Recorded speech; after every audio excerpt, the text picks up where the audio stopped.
Ah,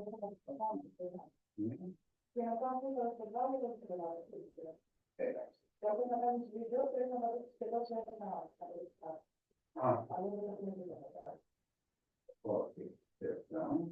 Pronto, muito obrigado.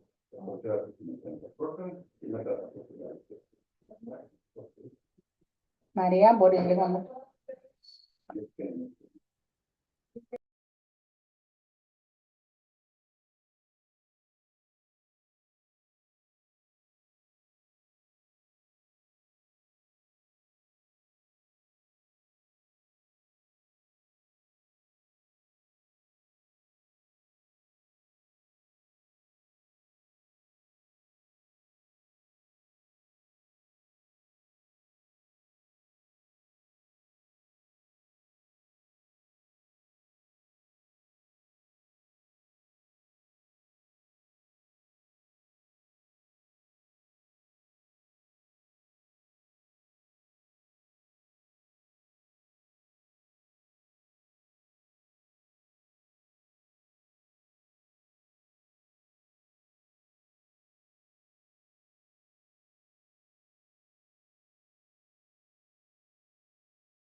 Ναι, οκ, ακούγομαι.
Good afternoon.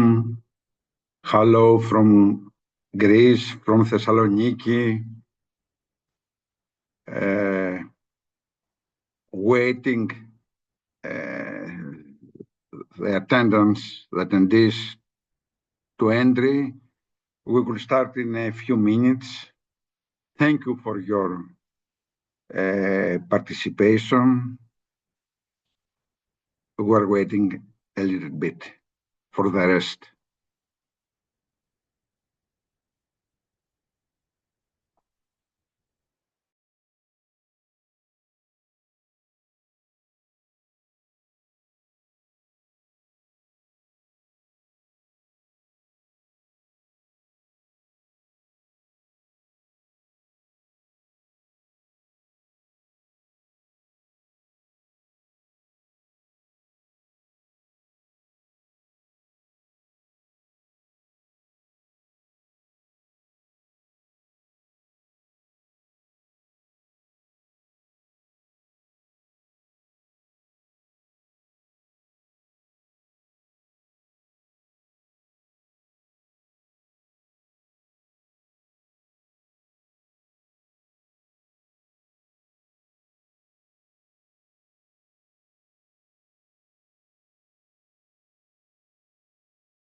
Well, good afternoon, ladies and gentlemen.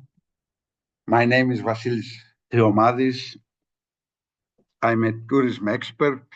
I represent Euricon Consultants, a consultant company from Greece specialized in tourism issues, among others.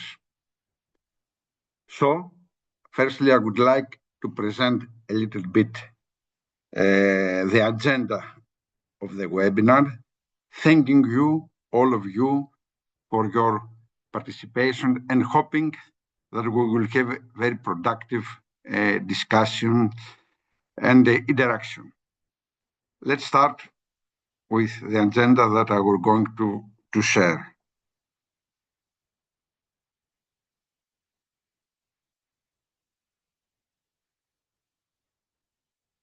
Firstly, the webinar will start with my speech, which will be focused in the local sustainable tourism development partnerships.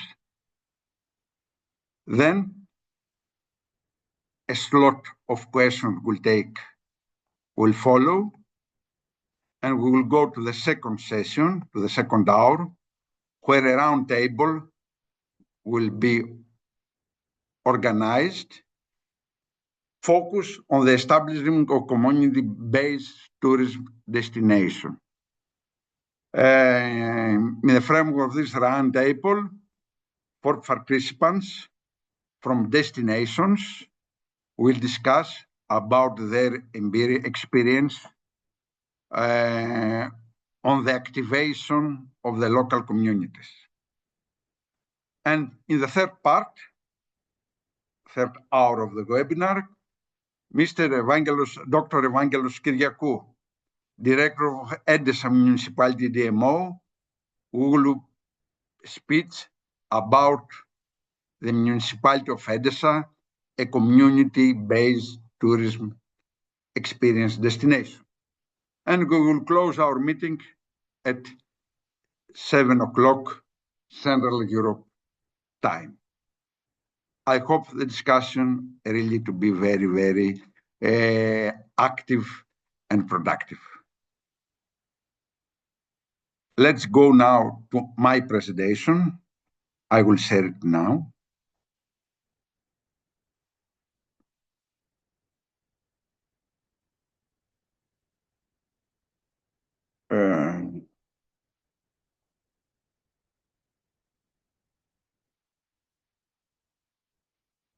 I hope all of you that you can see my PowerPoint presentation.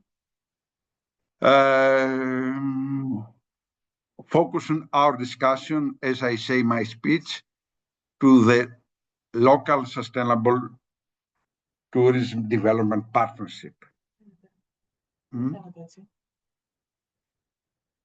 Πώς θέλεις να το κάνω? Ξανακάνε.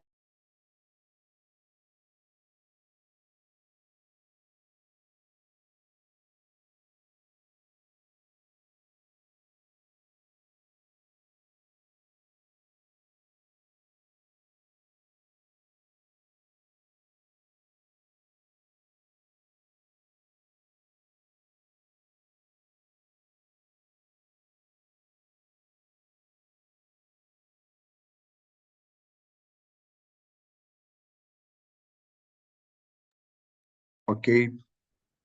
Local Sustainable Tourism Development Partnership. It's the main topic of my speech, and we will focus in the case of the Cross-Coastal Net project, a Greece-Cyprus indirect project dealing with this specific topic.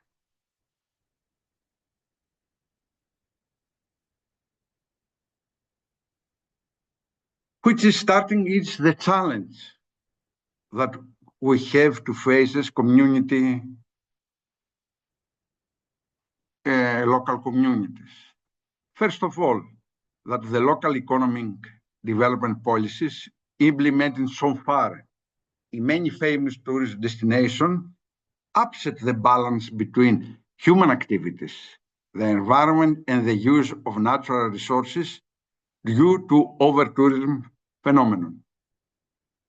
Sustainable forms of tourism should be designed and implemented in the above-mentioned destination, firstly, in order the natural and cultural resources to be protected, preserved, and promoted. New or diversified business enterprises and occupation to be developed in the local tourism ecosystem. And finally, the added value of the local economy to be increased. Why do we need the involvement of the local communities? Firstly, because the active participation and utilization of the local community is crucial for the formulation of effective, sustainable policies and action in the tourism sector. The greater the acceptance of this vision by the local community, and the more specific in quality and quantity terms the vision is, the more aligned the expectation of the local community will be. Finally, it is obvious that the economic and social benefits that will arise from the area from sustainable tourism development will be more visible to the local community.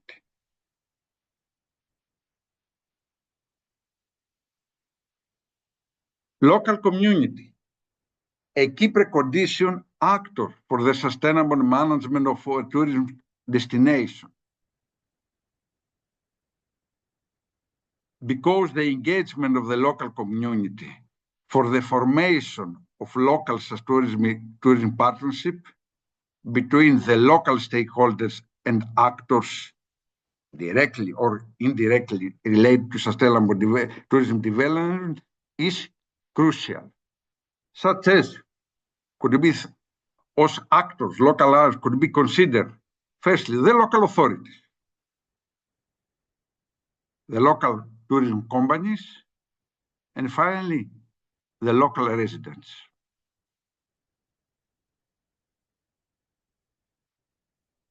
The local community could effectively contribute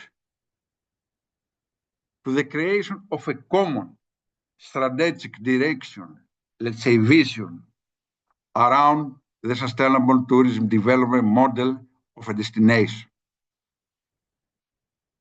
Will contribute to the building of a common understanding among the members of the local community about the sustainable tourism values and concept. And finally, can contribute to the development of local sustainable tourist development plans that we're going to be referred to them a little bit later.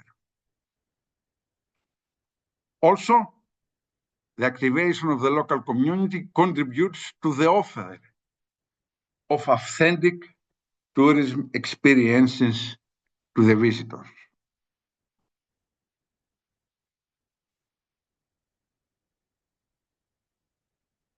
Let's go now to the 2030 agenda of United Nations and the engagement of the local community.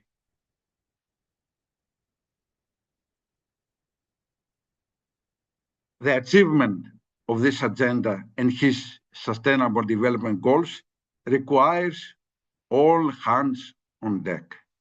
So it requires all members of the local community to work together in an integrated manner by pooling financial resources, knowledge, and expertise. Moreover, the decade of action for the Sustainable Development Goals will demand the mobilization of everyone, everywhere, grounded on a level of ambition that supercharges ideas into concrete, bold, and implementable solutions. That's one of the most important declarations of the United Nations 2030 agenda.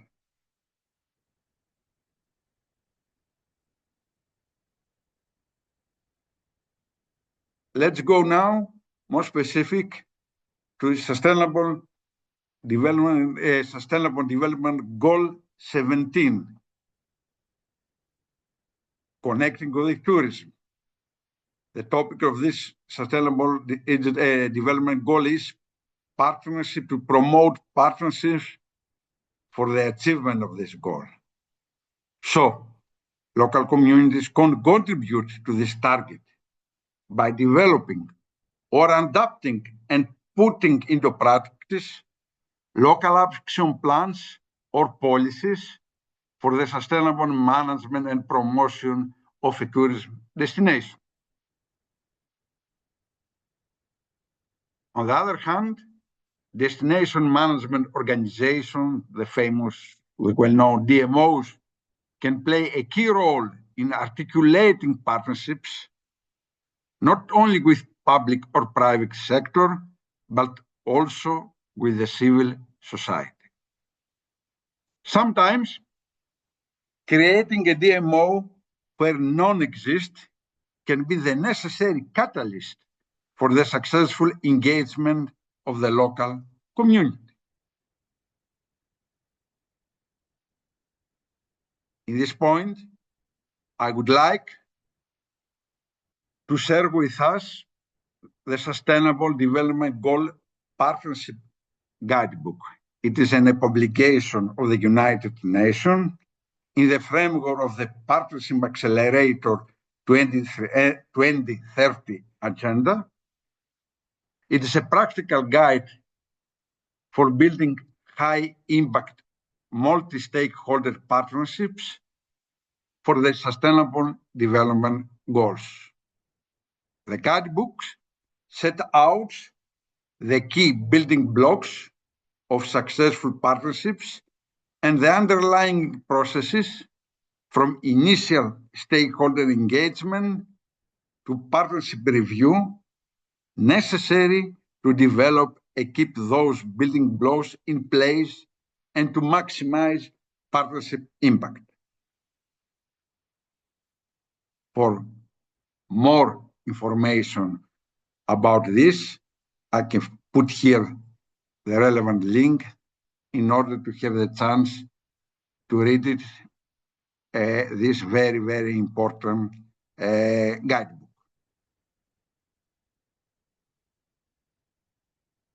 I would like only to remain to this guidebook, setting to you the official United Nations definition of a multi-stakeholder partnership for the Sustainable Development Goals.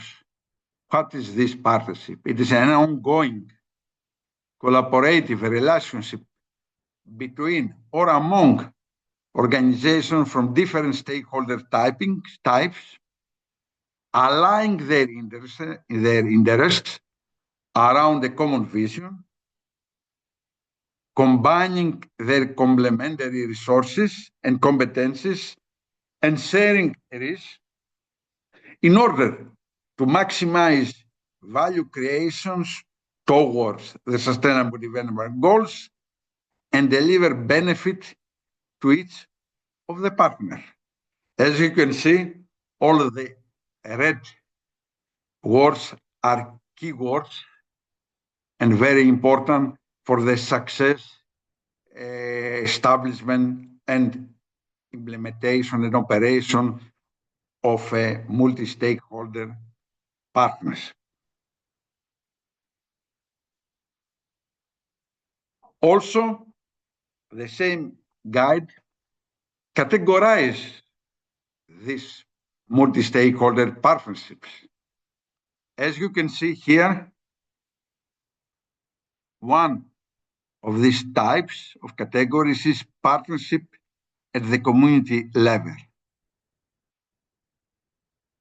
The other types is partnership that address tangible practical projects, partnership aimed and bring about large-scale systemic or behavioral change, joint venture between two partners with significant risk investment, network of multiple partners with minimal risk or investment from each one, unregulated partnership without legal agreements, partnership with legal contracts regulated as public-private partnership, and as I say, the partnership at the community level, which is our main, which in this type of partnership will focus during our webinar.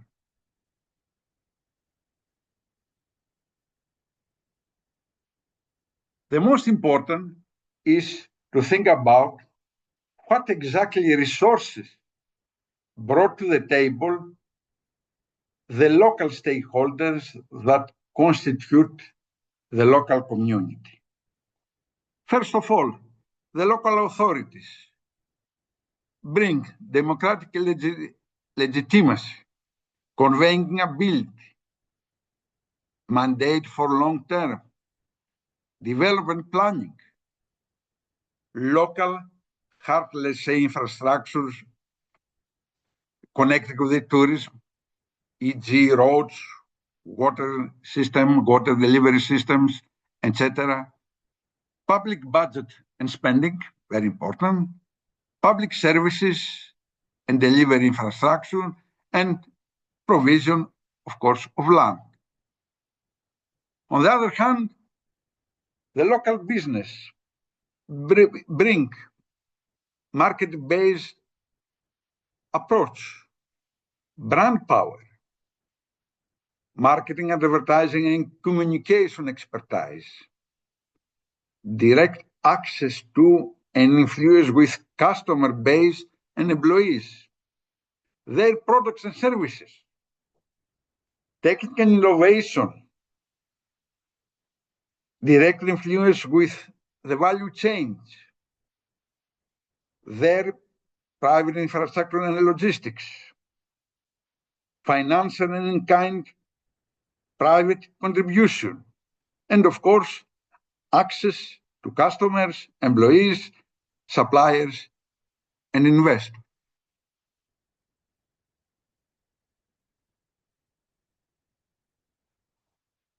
The local academia and education system, drawing out learning and development partnership case studies, empowering citizens who understand sustainable development goals, brings teaching and research, a breeding ground for innovation, evidence-based policy advice for joint advocacy, open data collection and sharing them, and strong regional and global networks.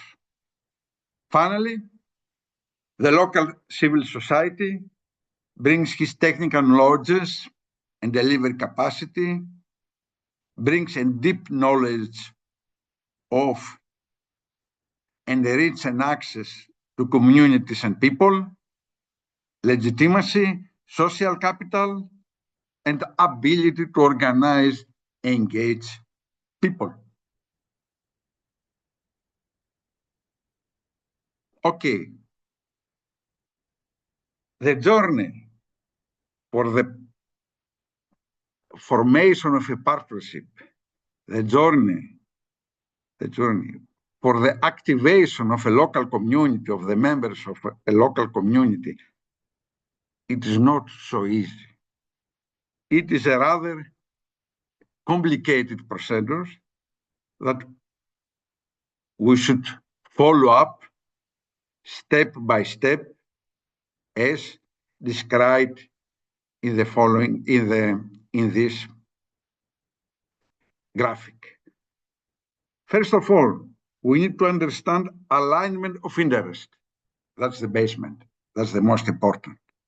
Without, we cannot build a partnership without common interest. We need to agree an overarching vision, to agree a common purpose and mission, then to agree specific objective and activities, to identify the necessary resources, roles, and the responsibility among the local partnership. To structure this partnership, if we complete all the steps, then the structure of the partnership is very feasible. And of course, we close it with a sign of a partnership agreement, legal or not illegal, or not legal. It is not so crucial, but we need to agree to a written terms of cooperation.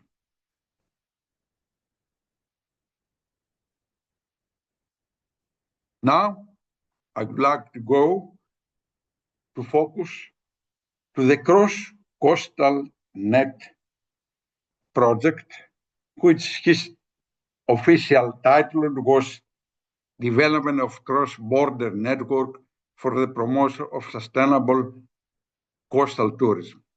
This project funded by indirect Greece-Cyprus Cooperation Program in the program period 2014-2020. Here is the link of the project website. There is an English version that you can visit in order to receive more information about this project. I would like to mention the partnership of this project, who includes 3 partners from Greece and 3 partners from Cyprus, starting with the lead partner, which is the Chania Commerce and Industry Chamber, a very active chamber who believes in tourism. During the round table, a panelist from the chamber will participate in order to transfer his experience from this project. From the other side, we have the Paphos Chamber of Commerce and Industry in Cyprus, 2 local authorities, the municipality of Kissamos in Crete and the community tunnel of Inia in the area of Paphos. Finally, 2 universities research centers participate, the Technological University of Cyprus and the Technical University of Crete.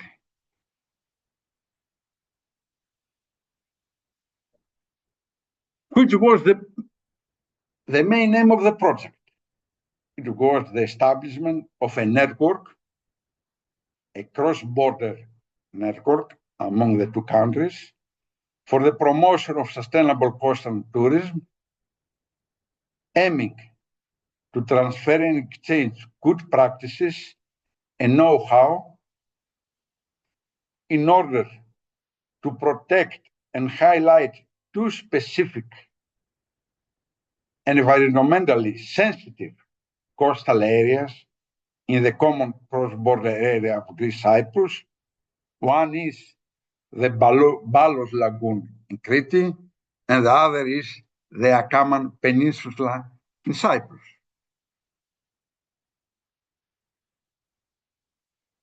Here is the Balos Lagoon, and here is the peninsula of Achaemenid.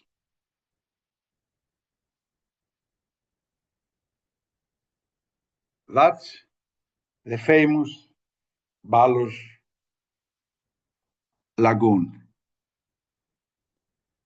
a very sensitive area with a very rich natural environment, protected area, Natura area characterized.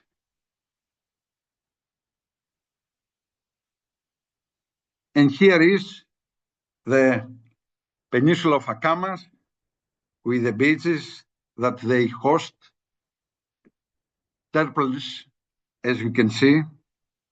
It's a very, very famous area for this, let's say, animals.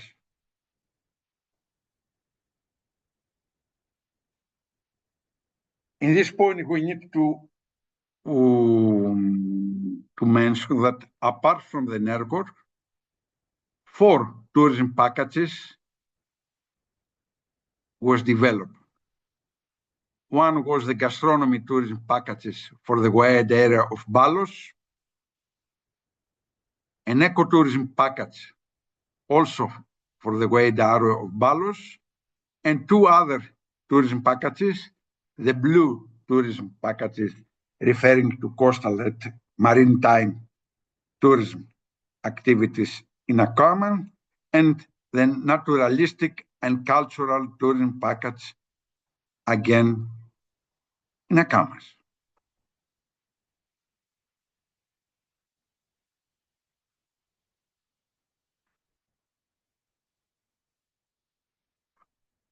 What was exactly this cross-border network which has been established? This network composed of bodies from political, educational, economic, and environmental and social system according to 4 helix of innovation model, taking under consideration, that's very important, the research and innovation smart specialization strategy known as RIS3 of Crete and Cyprus. RIS3 refers to the productive entrepreneurial focus of a region on potentially competitive areas and generators of development within a global context. In the following link, you can visit the S3 platform and you can see all the RIS3 strategy for all the regions of the European Union. I would advise to visit this link.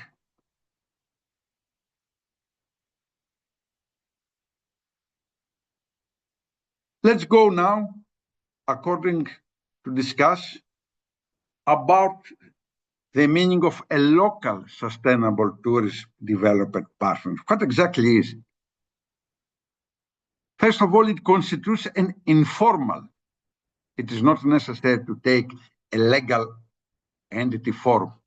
It is an informal local alliance between the parties involved in a destination with rich tourist, environmental and cultural resources like Balos Lagoon in the case of the Cross-Coastal Net project or Akamas Peninsula, which this area at the same time are subject to environmental pressures, natural and anthropogenic, from the activities of the tourism sector. This alliance aims to develop and promote gentle, let's say, and sustainable form of tourism in the wide area of these protecting and very sensitive zones, so as to transform it into a sustainable tourist destination, protect the natural and cultural environment of this destination,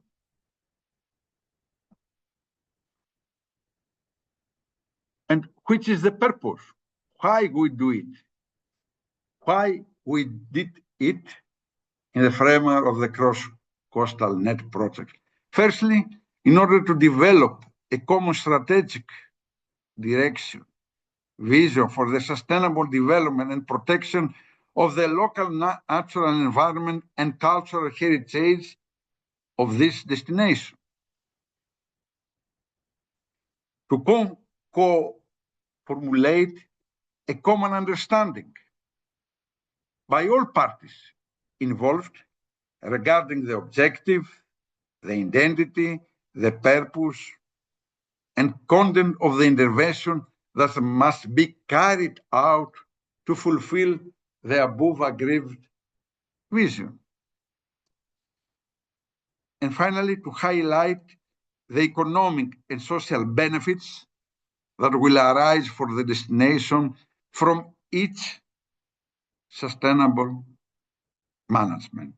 This is very crucial to activate the local community, because the members of the local community will need to see which exactly is not only the economic, but also the social benefits from them from all of this procedure.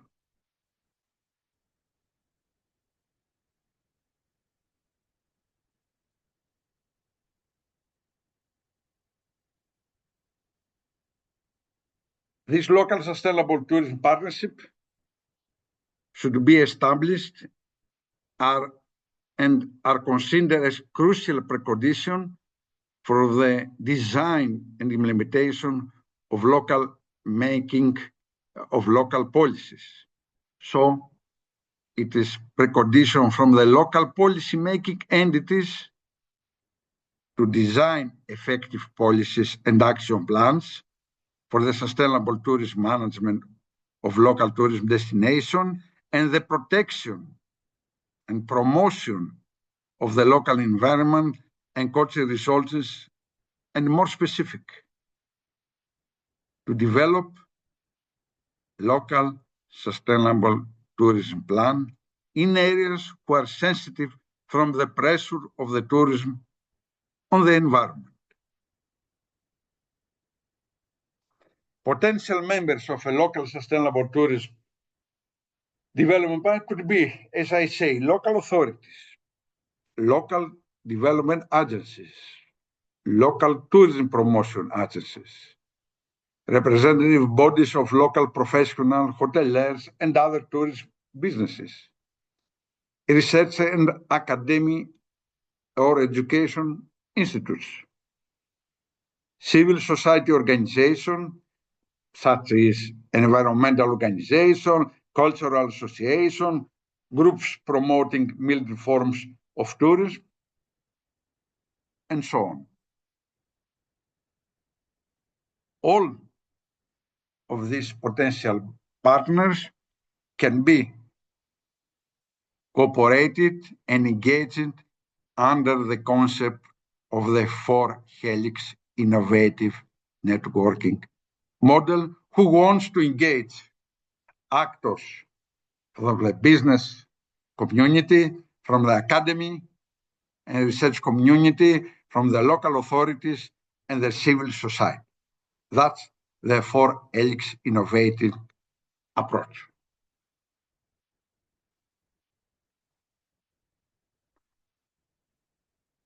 In the framework of Cross-Coastal Net, we developed a methodology for the establishment of operation of this partnership, starting the first step from the identification of the problem, the identification of local needs and specificities, the evaluation of local tourism resources, the identification of potential risk to local natural resources.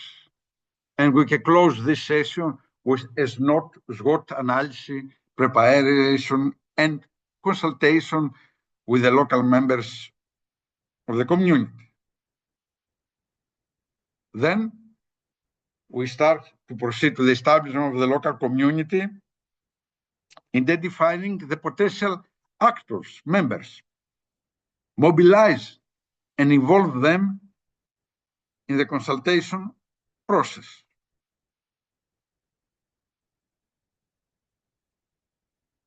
Involve them in the design of the local sustainable tourism development plan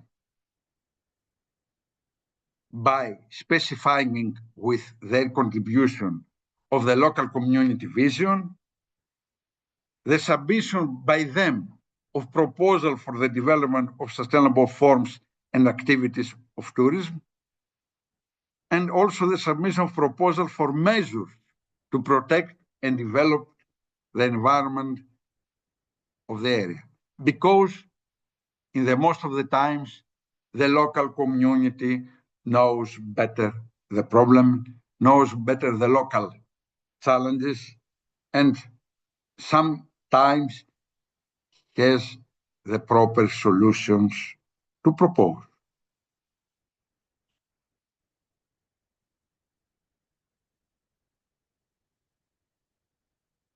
Then we need to develop this local community by prepared an action plan of this local community in order to implement his proposed activities and plans for the sustainable promotion of his area. To find financial resources in order to fund them, and also, most important, to transform their ideas into specific action. This is the most difficult phase, as I say, of the community-based consultation. Because all of us, we have very good ideas, but very few of us, we can transform them to specific action for implementation.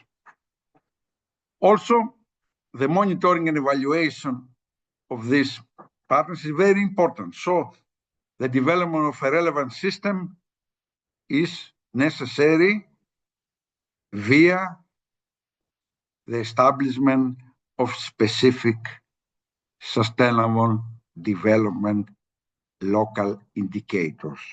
Without indicators and without target measures of these indicators, we cannot do nothing, and we will discuss only in general.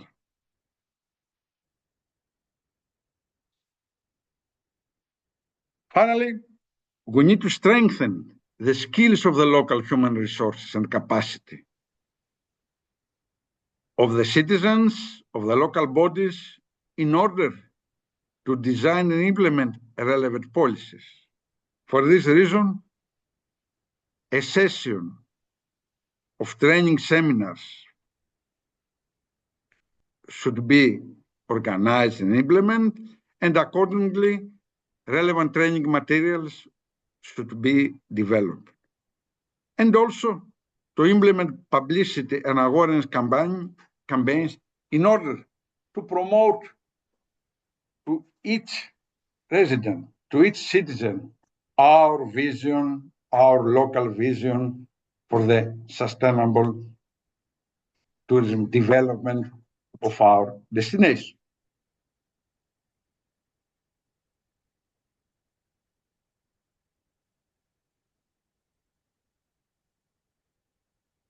In order to succeed this, we need to formate a steering committee for the further specialization of the vision, of the objective.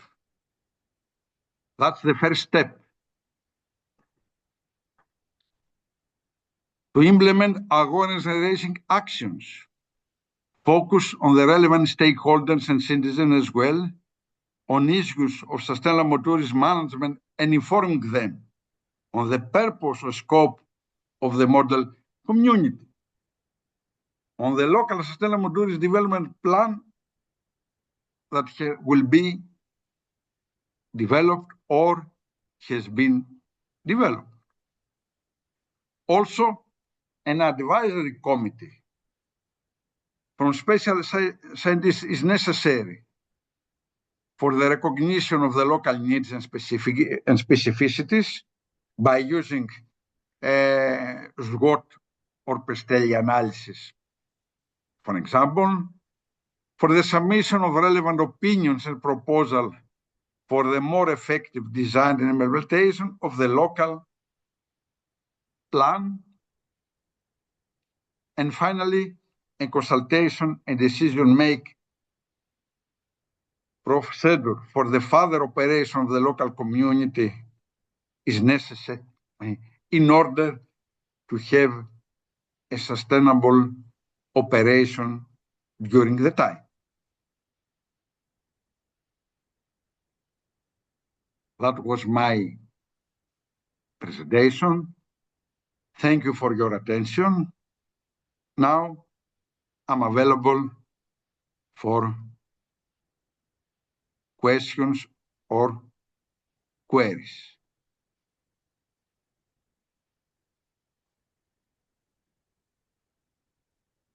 I'd like to emphasize that in this time we have more than 100 participants in the seminar, in the webinar. Thank you all of you for your active and warm participation. So,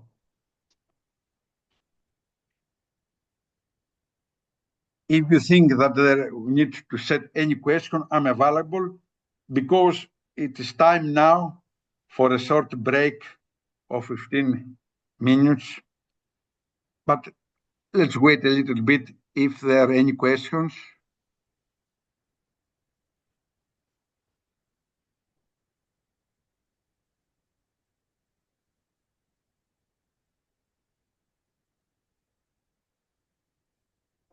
No. Taking a chance, I would like to welcome Mr. Christos Kanelis. He is the Vice President of Hotelier of Association of Region Unit of Achaia. He will join us. Good evening. Good evening, everybody. Our round table immediately after the short break. Please, Mr. Kanelis, wait a little bit. After a 15 minutes break, we will continue with the round table. Thank you for all of you for your attendance. My presentation will be shared to all of you via the e-learning platform. Thank you. Let's have a short break at 5 o'clock Central Europe time. We will be back again. Thank you.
Τι ωραία, αγάπη μου, έπρεπε να το κόψει λίγο ακόμα. Όχι, δεν είναι να το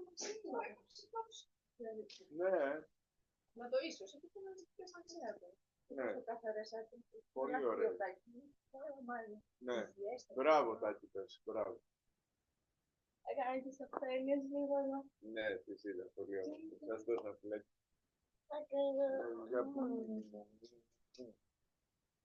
Ωπα, μην κάνουν κάποιον. Τώρα έχουμε break. Μπορώ να κάνω λίγο ήσυχα, κάνω κάτω, πάνω.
Well, we are back again for the second session of our webinar. As I see, all the attendees are here, 104 participants. Thank you again. I hope the topic it is interest, and I hope during the discussion that we will follow, it become more interest, as we have now in our panel a person from the destinations who knows very well the local destinations. In order to present our experience from the efforts to establish community-based tourism experience in their destination. As I see now, we have Mr. Christos, as I told you in the previous hour, Christos Kanelis, the Vice President of the Hoteliers Association of Achaia. Achaia is a regional unit in Peloponnese. And also we have Mr. Yangos Tsivikos. Thank you, Yangos, for your participation from the brother country of Cyprus.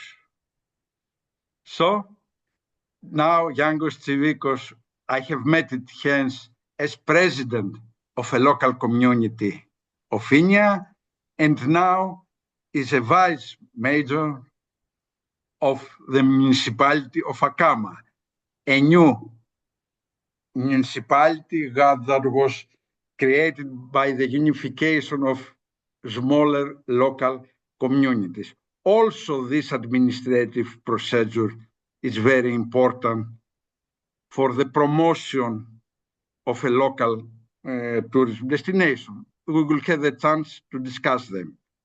And we're waiting also Mr. Dimitris Moudakis, board member of the Chania Chamber of Commerce and Industry in Crete. Yangos Tsivikos and Mr. Dimitris Moudakis has cooperated closely in the implementation of the Cross-Coastal Net project. Finally, we're waiting, as he's a little bit delayed, Mr. Evangelos Kyriakou from the municipality of Edessa, responsible for the local DMA, the DMO of the operation. So, I would propose to start from Mr. Kanelis. Christo. Hello, good evening. Good evening. I'm very glad to be with you, with Vasilis. We have a lot of things together in common, working together. Thank you. I would like to inform the audience that I will set 4 questions to all of you. We will have a round of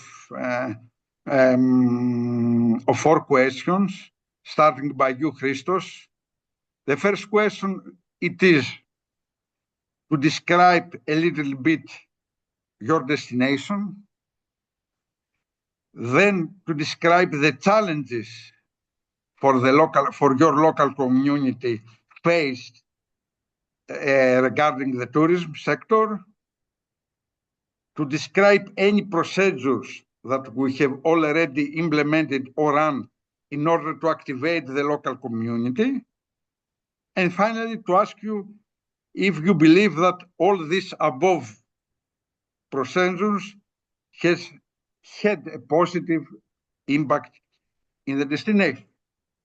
First of all, may I play for you a short video of your destination in all partners to have the attendance, the chance to meet, to know better your destination. So please, Yes, I will of start. course.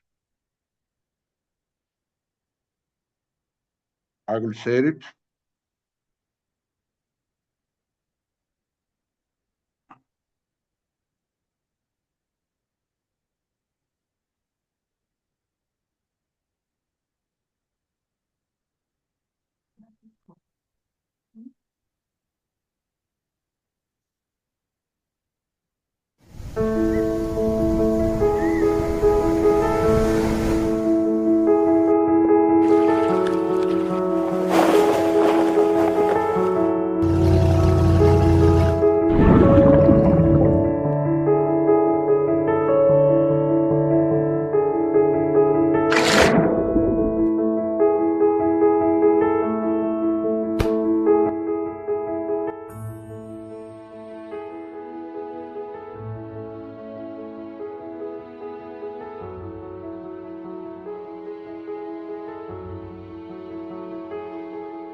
That's Aegialia.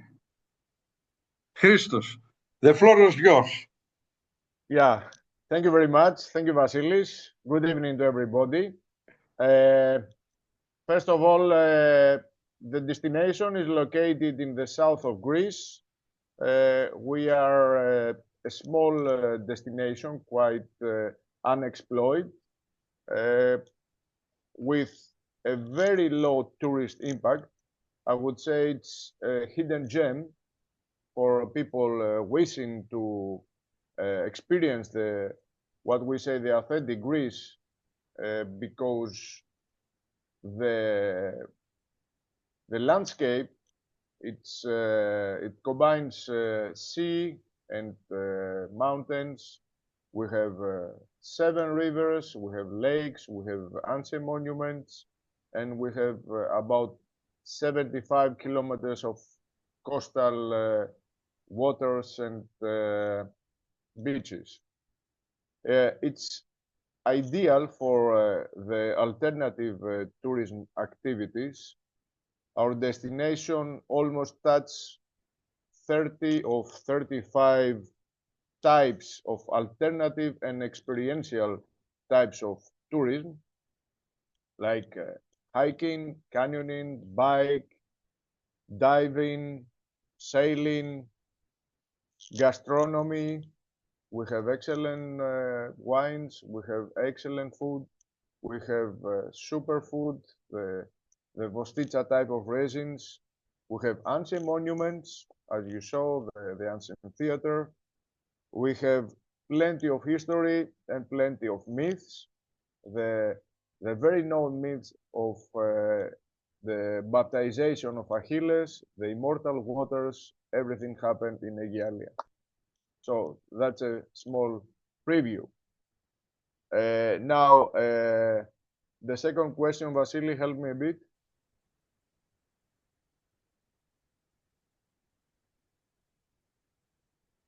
Vasily, I can hear you. Yes, the second question is, I kindly ask you to describe the main challenges that your local community faced regarding the tourism destination. Okay. The word tourism was almost unknown in Aegialia. Locals were very skeptic and sometimes hostile, I could say, to tourist activities. But step by step, our team, we managed to show them the benefits for the community, and now I think we achieve a lot of attention, a positive attention, and the challenges are continue. Of course, we still have our difficulties, but step by step, our team is resolving them. So the third question. The third question is to describe a little bit the procedures, the processes, the consultation activities that took place with the local community in the framework of the development and design of the tourism local sustainable plan of Aegialia. I would like to talk a little bit about this plan that our company also contributes to the implementation of this, to the development of this plan. Exactly. Our team and the team of Vasilis understood the necessity of consultation and communication with various communities in our place and various sectors. Therefore, through various discussions and questionnaires that were very carefully designed by Vasilis and his team, we managed to have a clear image and activate most of them to join our project and to make them understand the benefits of tourism in Aegialia. Thank you, Vasilis. Thank you very much. And the fourth question is at the end of the day. What's your impression of all of this local community procedures took place? As you remember, we implemented a series of meetings at the beginning of the previous March with almost all the relevant local stakeholders. What it was, firstly, your impression, your feedback for their participation in this consultation, and finally, are there any positive impact? Certainly, we have a very positive impact. The whole screen is changed up, down. We have already volunteers working for our project of making Aegialia a tourism destination. The responsible authorities, the municipality, the Chamber of Commerce are helping our cause. So I'm very sure that by implementing this project, at the end of the day, we will have a different image of the tourism in our place in Aegialia, and we already know that you cannot have sustainable tourism without having the local community by your side, and this is, I think, we achieved, and we will manage even further contribution of the local community. Yes. A final question, please inform us which was the main accelerator for the design, for the branding, this period, for the design and the branding of Aegialia as a sustainable tourist destination? The municipality, the Hotelier Association, other actors? Well, I think it was a joint force. We have to talk a lot with them, with the municipality, with my fellow hoteliers, because I'm also a hotel manager, and some local sectors. We had, in the beginning, difficulties making them believe in this project, but when they understood the importance of tourism in our place and the various business sector it could help, then we joined forces and everybody was very welcome to the idea. So I can describe some sector more important than the other. It was really a joint project. Thank you very much, Christos. You are welcome, Vasilis. Thank you. Let's go now to Mr. Tsivikos. Yangus, hello from Greece. Before starting your intervention, I would like a little bit to play a video a video developed in the framework of Cross Coastal Net project, referring to Peninsula of Akama and also to the Balos Lagoon, who refers to the next panelist, Mr. Dimitris Moudakis. Hello, Dimitris. I don't know if you hear us. Can you hear me? Yes, we hear you. Sorry about we have a technical problem with the video, so I'm not sure if you can see me. We cannot see, but we hear you. I just tried to reconnect a few minutes ago, but obviously it didn't work. So I'm afraid that we'll have to move on only with my voice, not seeing, not having to see me.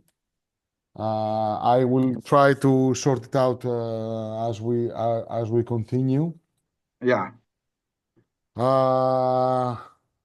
Can you please repeat the question? No, we will start the question with Mr. Tsivikos. Okay. And we will play now our joint video from Balos and Akama in order the audience to have the chance to inform about these two destinations better. So I will play it a little bit, the video for the trainers. And then I will give the floor to Mr. Tsivikos and then to you. Just a moment, a little bit.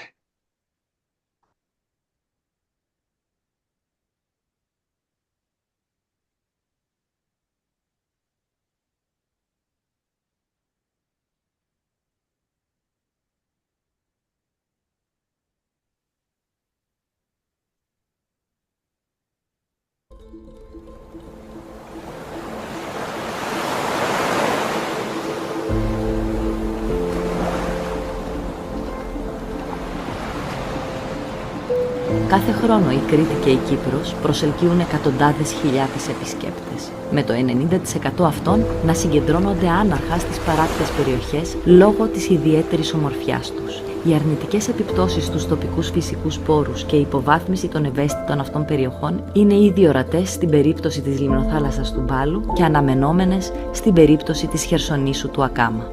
Η βιοποικιλότητά τους που τίθεται σε σοβαρό κίνδυνο είναι ένα θέμα που μας αφορά όλους και ζητά άμεσες λύσεις και απαντήσεις.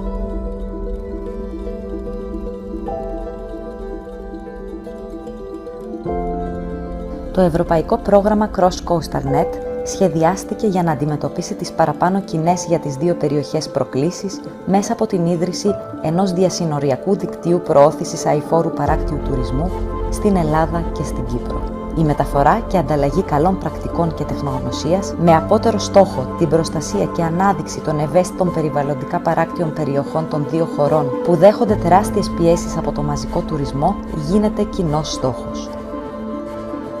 Για τον λόγο αυτό, το έργο Cross Coastal Net δημιούργησε 4 αειφόρα τουριστικά πακέτα, 2 για την ευρύτερη περιοχή της λιμνοθάλασσας του Μπάλου στην Κρήτη και 2 για την ευρύτερη περιοχή της Χερσονήσου του Ακάμα, ως σύνολο τουριστικών διαδρομών αλληλένδετης αξίας για τους επιμέρους τουριστικούς προορισμούς.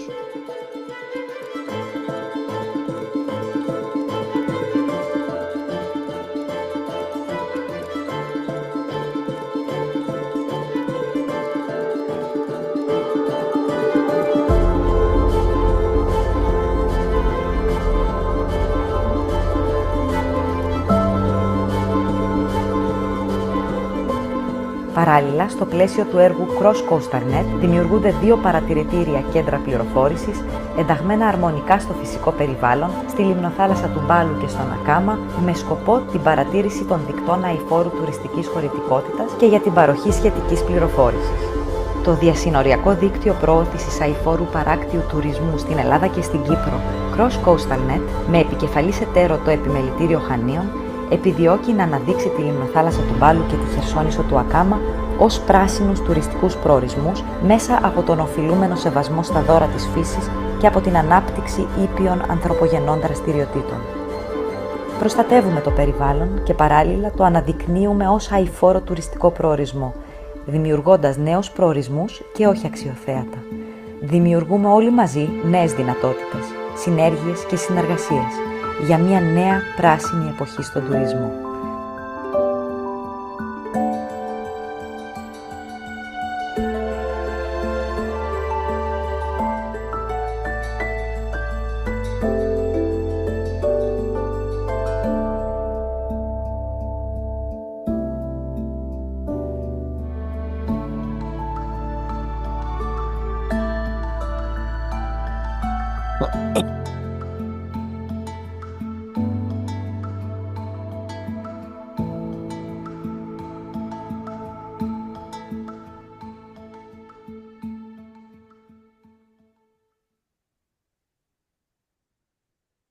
That was Balos and Akama.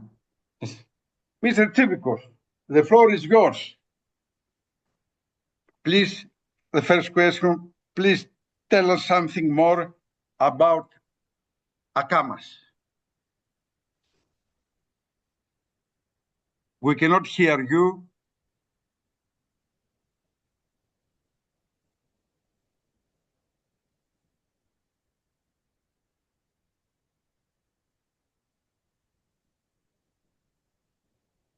No.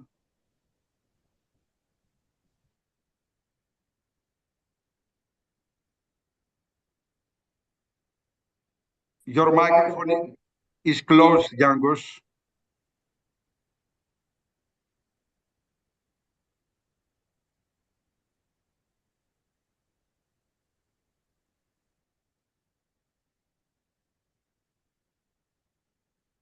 Okay, I think now.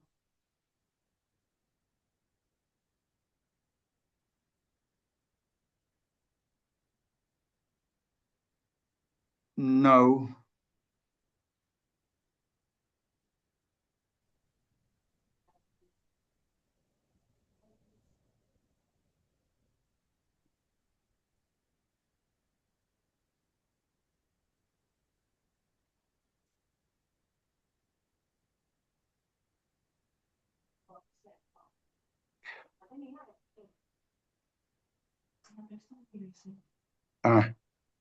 Panelist, just a moment. Mute.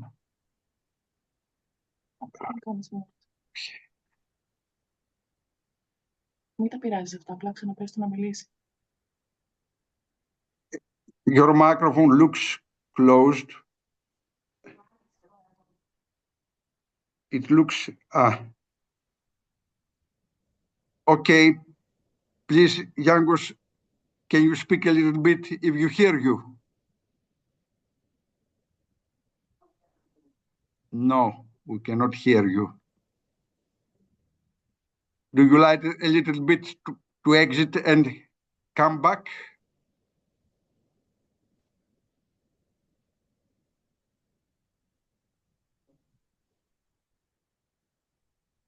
Sorry a little bit for this technical problems with the communications.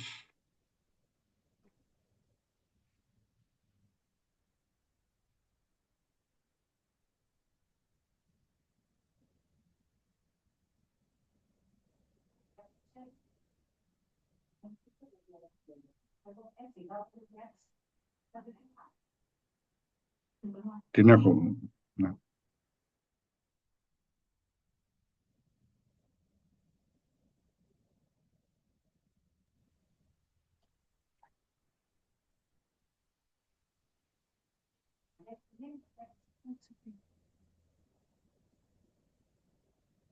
Yangos, I don't know if you hear us.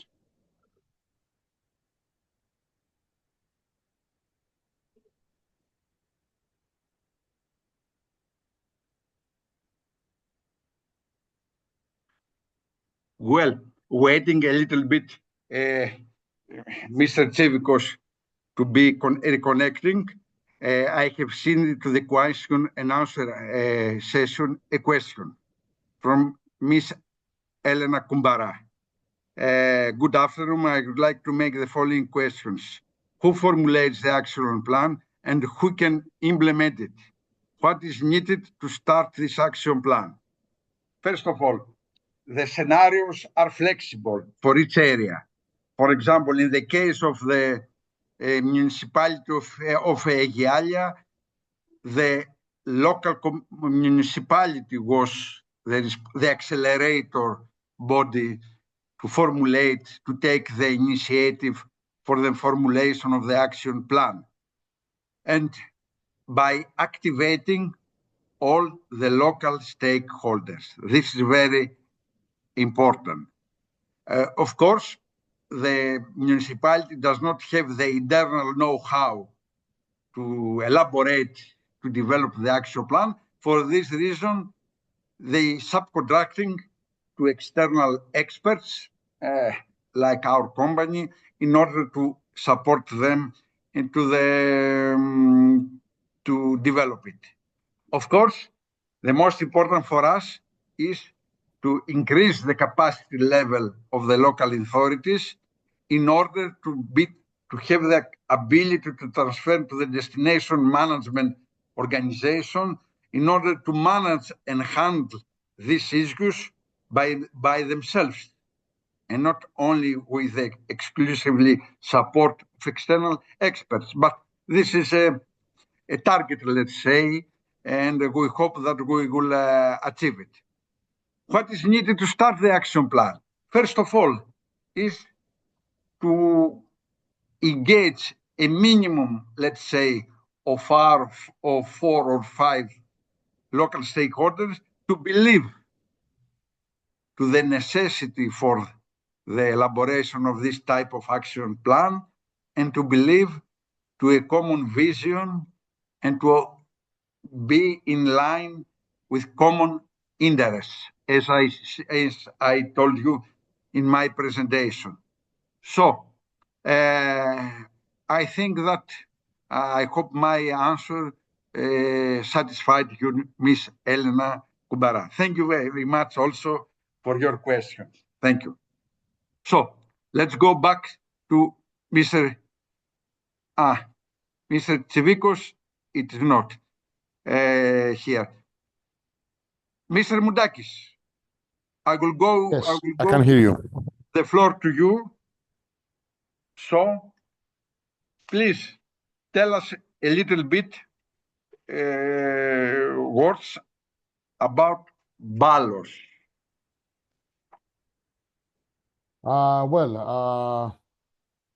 Balos Lagoon is a very sensitive, protected Natura area. And at the same time is one of the most famous and attractive coastal destinations across Greece. It has thousands of tourists visited the area, mainly for swimming and just admiring the sightseeing. Let's say it's a destination in the middle of the Mediterranean Sea that reminds of everybody of the Caribbean islands or sightseeing like a tropical island. The daily number of visitors are very much higher than the current capacity of the area. And for that reason, there's a great pressure to the nature environment for this massive tourism phenomenon. This was the main reason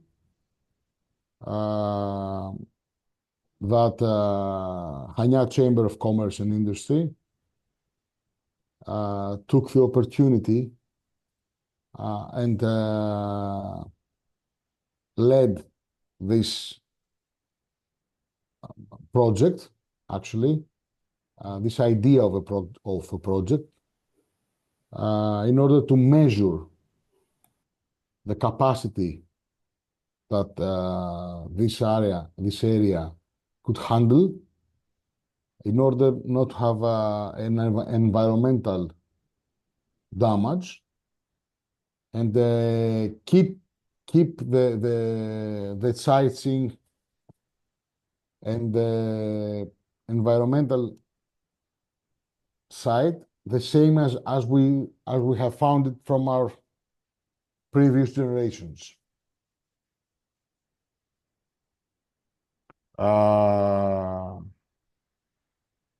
We had to find the necessary tools and infrastructure for the sustainable management of this tourist destination that at the time was really, really poor.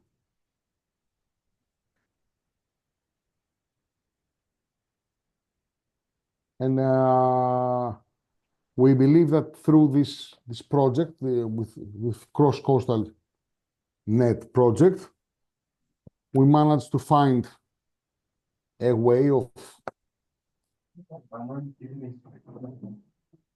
dealing with such problem of the capacity of the people that visit this area, especially during the summertime, in order to keep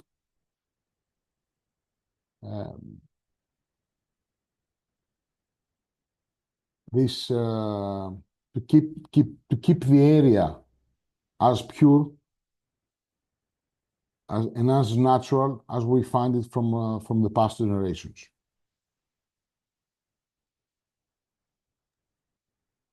Thank you, Dimitris, for your reply. May I ask you, because you say summertime, I have the chance to visit Balos in the middle of March. Do you believe that he can be also transformed to a 365 days tourist destination, and how?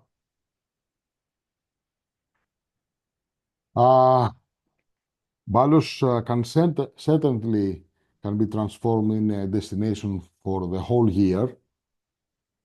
But the main pressure that Balos gets through the last 10 or 15 or 20 years is mainly during the summertime.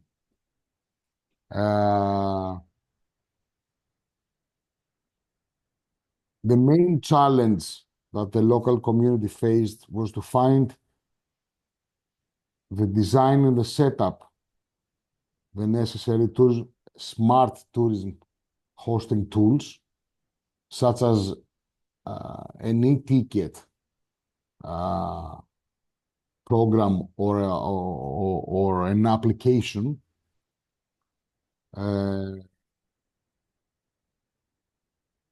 assuring to protect the natural environment and the management of the Balos Lagoon as a 365 days green destination. So we had to actually to depressurize. We had to find a way to depressurize the area that was extremely pressured during the summertime, and move some of these people during other periods of the year to enjoy this place, this area, this sightseeing, and at the same time trying to keep this visiting of the people friendly for the environment as well. Yes. Moreover, may I ask you, we speak about Balos as a destination, let's say, tourist destination point. Do you believe that the broader area of Kythamos has other tourist sources that can enrich the local tourism product with other forms of tourism? We have seen actually that even before this project, even before the Cross-Coastal Net project, that the broader area of Kissamos is an area that contains three of the most known coastal areas of all Crete. And please allow me to say that these are three of the most known coastal areas of all Greece.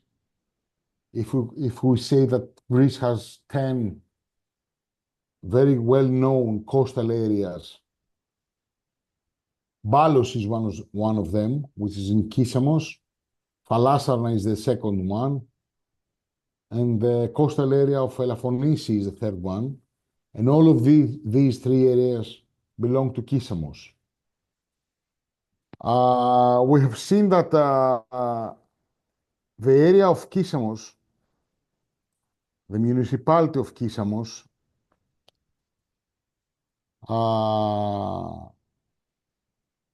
although that it has these three coastal areas that are very well known nationally and at the same time internationally as well,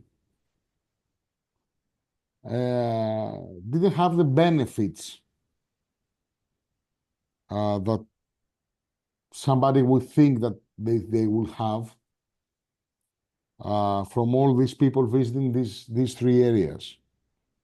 And this was another reason that another target, let's say, for the project, to try and find ways to make Kissamos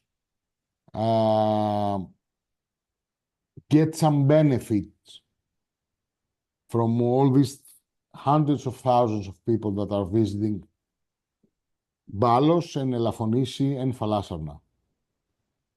We had to try and sorting out this problem by specializing in one of these three areas, and that's why we choose to do this procedure with Balos. So in order to achieve a greater effort for the broader area of Kissamos, we have created some tourism routes that in the center of them was Balos, that somebody could go and visit Balos, wouldn't stay there for the whole day, but they had to do something else. They have to pick another tourist pack route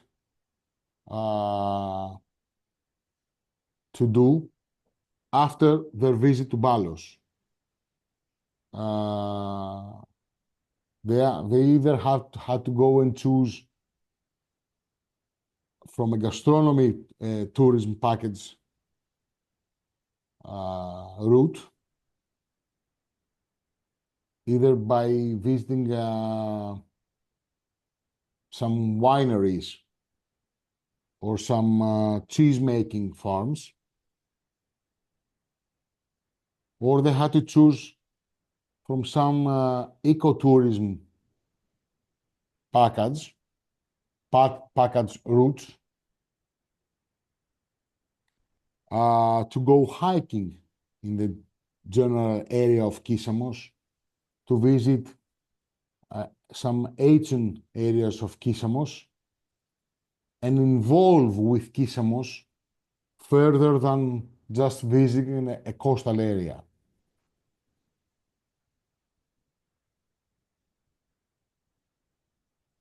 Yes, it's very important this also to the hinterlands of the area. It's very amazing also the landscape. Let's go now to the pre-last question. We have organized some consultation procedure discussions in the broader area of Kissamos and in the broader area of Kania, of the regional unit of Kania. Tell us a few words about this Could you go your impression from this consultation activation? Do we manage a little bit to raise awareness on the sustainable tourism issues? Did we manage to activate the local community?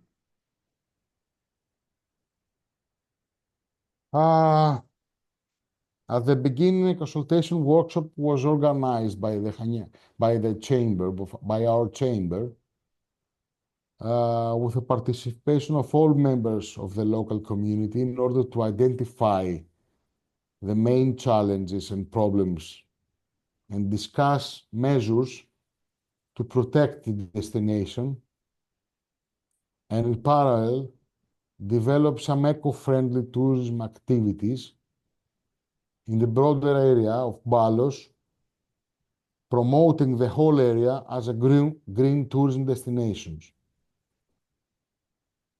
During the development of the local tourism development plan, the local companies, the authorities, and also the residents participated in surveys aiming to identify the main problem and challenges faced by them.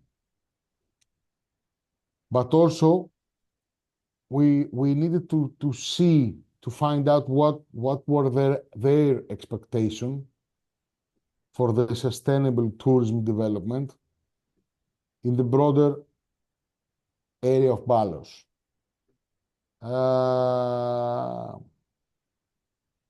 We strongly believe that people were involved, let's say,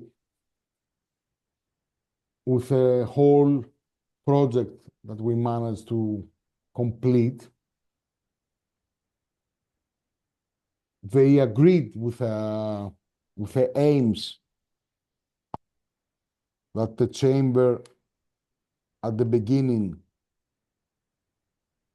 set for this project. And I would dare to say that at the end, we managed to work as a team, the chamber, the municipality of Kissamos, and also the members of the local community, the businesses, the civilians, in order to achieve these final outcomes that the project gave us. Thank you very much, Mr. Moudakis. I think that your intervention was very productive. He highlights and a lot of aspects of this local sustainable tourism development. Thank you. And I would like to come back to Mr. Chivicos, Yangos. Vasily, good evening. Good evening, Yangos.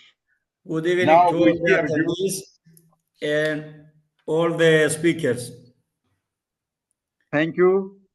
I would like to start from the same first question.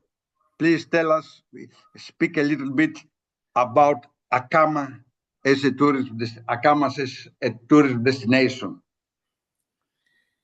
Okay, Peninsula of Agamas is the last virtual coastal area in Cyprus with a very rich nature environment, but without any serious tourism facilities, not even the important ones.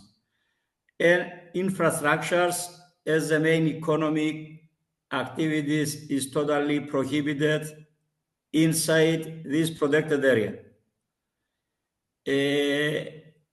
For this reason that the local communities of Agamas, we are fighting with the government for 40 years in order to find a balance to protect the environment, but also to protect the local people to stay their homeland. On the other hand, this destination is a very promising and underdeveloped sustainable tourism destination, as constantly increasing numbers of tourism visitors who wants to live a really authentic ecotourism experience has already started to visit the area.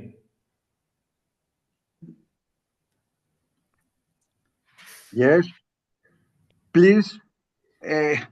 You described the main challenge of the area, which is the conflict among the human economic activities and the protection of the environment that has not yet regulated, as I know. We have developed an action plan, but I don't know if at the end the government has accepted, has become a law, or what happens, which is the status now? Okay, the main challenge, as you have said, is that our local community faces to find the proper balance among, as I said, the protection and the preservation of the very rich nature and culture with the local resources and the development of the necessary economic activities in sustainable terms in order to promote the peninsula of Agamas as a green tourist destination. As you have said, and as I have said before, there is a conflict between the 8 communities around the Agamas Peninsula with the government for 40 now years. And even they have made a lot of plans, protection plans, they never have put in these plans the protection of the human being, the protection of the local people. They don't want us to be a part of this area. That's why for 40 years we didn't find the solution, and we still fight, even that lately came in the last local development plan for the area that actually didn't give anything to the people, didn't give anything to the community, to the communities around. That's why now we have 75 days in order to go to the Superior Court to find our rights. Thank you, Yangos. Yes, it's very, very interesting, the case of Akama. In the framework of our project, as you remember, we have organized a consultation meeting in the village of Druska, one of the 8 villages of Akama. Please tell us about your impression from this meeting. It was a productive discussion, or it was a discussion among deaf people that they didn't hear each other?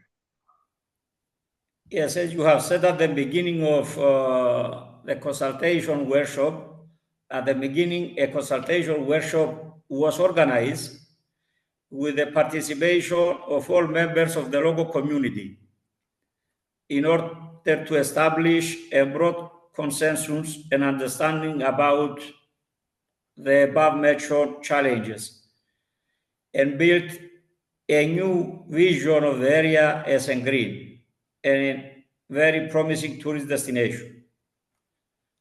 During the development of the local tourist development plan, the local companies, authorities,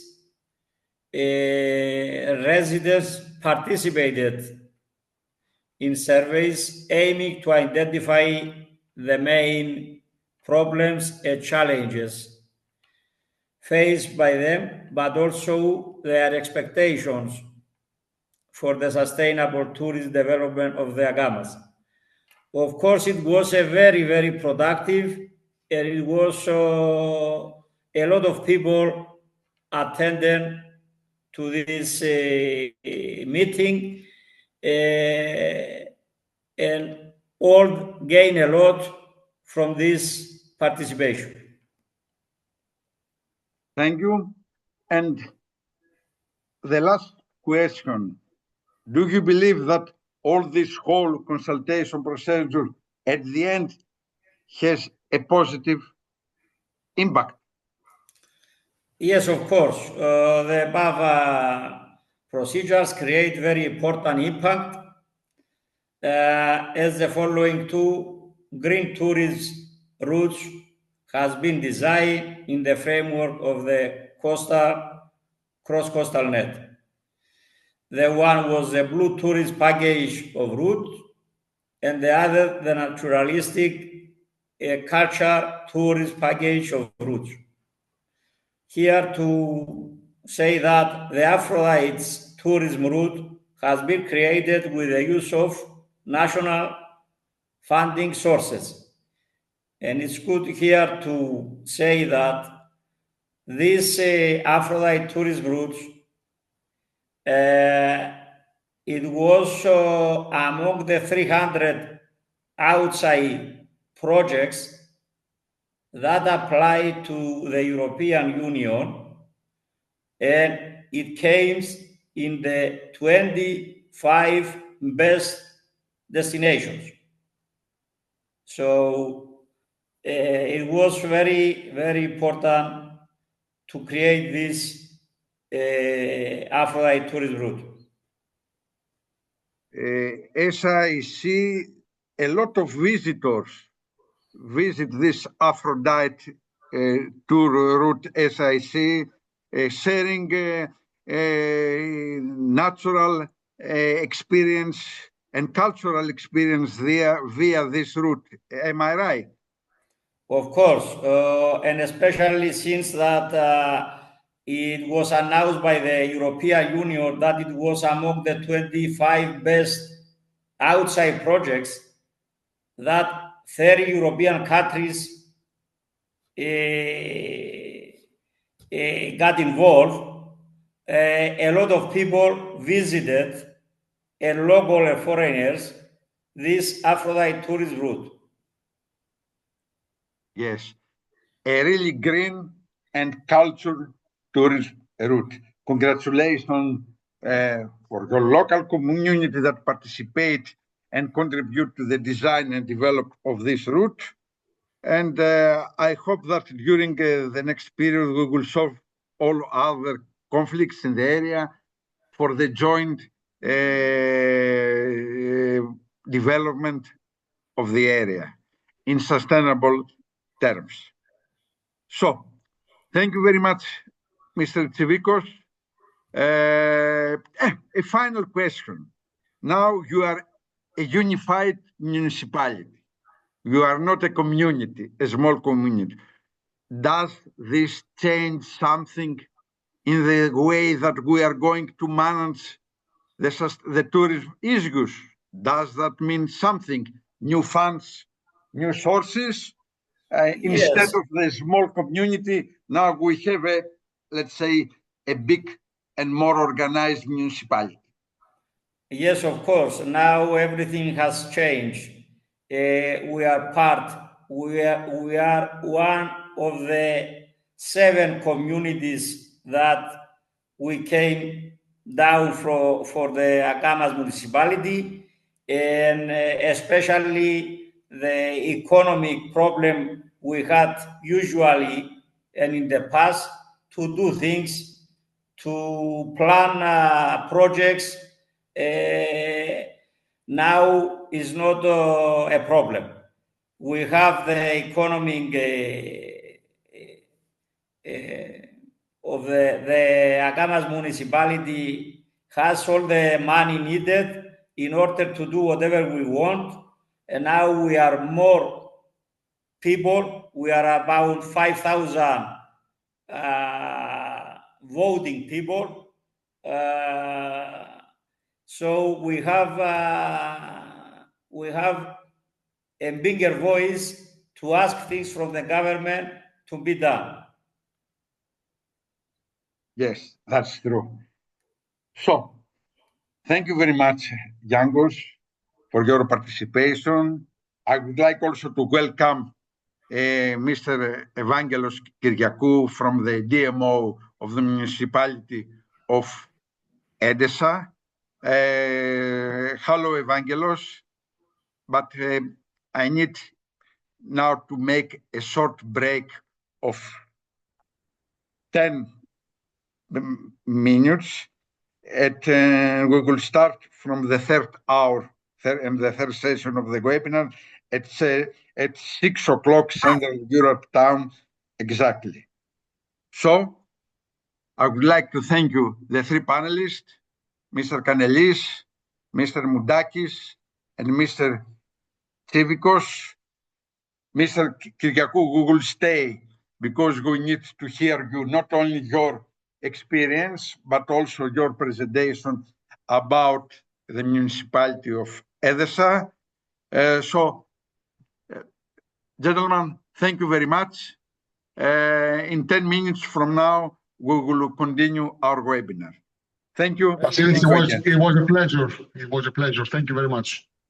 Thank you, Dimitris. Thank you very much. Thank you, Also, Vasily. before you leave, we have a taste of your destination for photos from videos. I think that the most important result of this webinar, if we could find a way, a funding mechanism, the attenders, the trainers, to visit face-to-face this destination. So from our side, it's a promise in order to see in which way we can organize this mobility activities to give the chance to the students from the three main universities, the Ionian University of Greece, Sapienza University, which is the biggest university in Italy and one of the biggest university in Europe, and University of Granada, to visit Greece, and also you to visit this destination for the further exchange of experience and know-how. Thank you. 5 minutes break and we will continue.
Well, we are come back for the third session of the webinar. As I see 105 participants, the audience is still remain and attend the event, the webinar, as I guess with a great interest. We feel very nice for this, and thank you again. Now, Mr. Kyriakou, the third session is on your hands. I don't know if you hear us.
Δεν ακούω. Hello, Vangelis. Okay, hello to everyone. Hello. You are a panelist, so you have access to share whatever you want. I would like to introduce you, Dr. Evangelos Kyriakou is specialized in the tourism destination management, and he is also responsible for the relevant tourism department of the municipality of Edessa. So, we know that we have a great experience on these issues, and all the audience is looking forward to hear you on this topic. The floor is yours. Thanks a lot, Mr. Siomadis. Thanks a lot to Euricon. Thanks a lot to SusTour and Erasmus Plus project, which gives the opportunity to speak more about destination management issues. I have a presentation just exactly in order to show to you that destination management issues related not only to big cities, not only to regions, not only to countries, but also to small-scale cities. It is possible. And there is an experience on this with a lot of examples, local examples, which is probably reinforce you with the knowledge and experience to excavate more all these actions, to find yourself probably in all these actions, because tourism is something huge, something affects not only positive, also negative. A lot of examples globally, which is need from us, especially from the scientists of tourism sector, to focus not only to the markets, not only to the visitors, not only to the clients, but also to the local society, because this is the term and this is the sense of sustainability we have to look for, especially according to the challenges we faced during our times. Can I share my screen, Mr. Siomadis? Yes, yes, you can share your screen, yes. Because I think I cannot right now. If it is possible, make me co-host or something like this.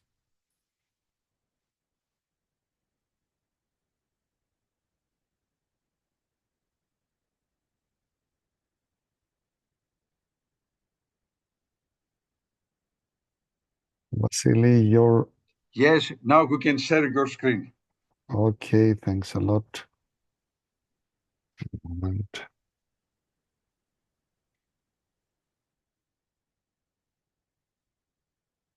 Is that okay? Vasily, open your. Me, double screen, double click, ask to share your screen. No, it is a black. It is a black moment. Yes, now, yes, we are okay. We have a Moment. I will do it. Moment.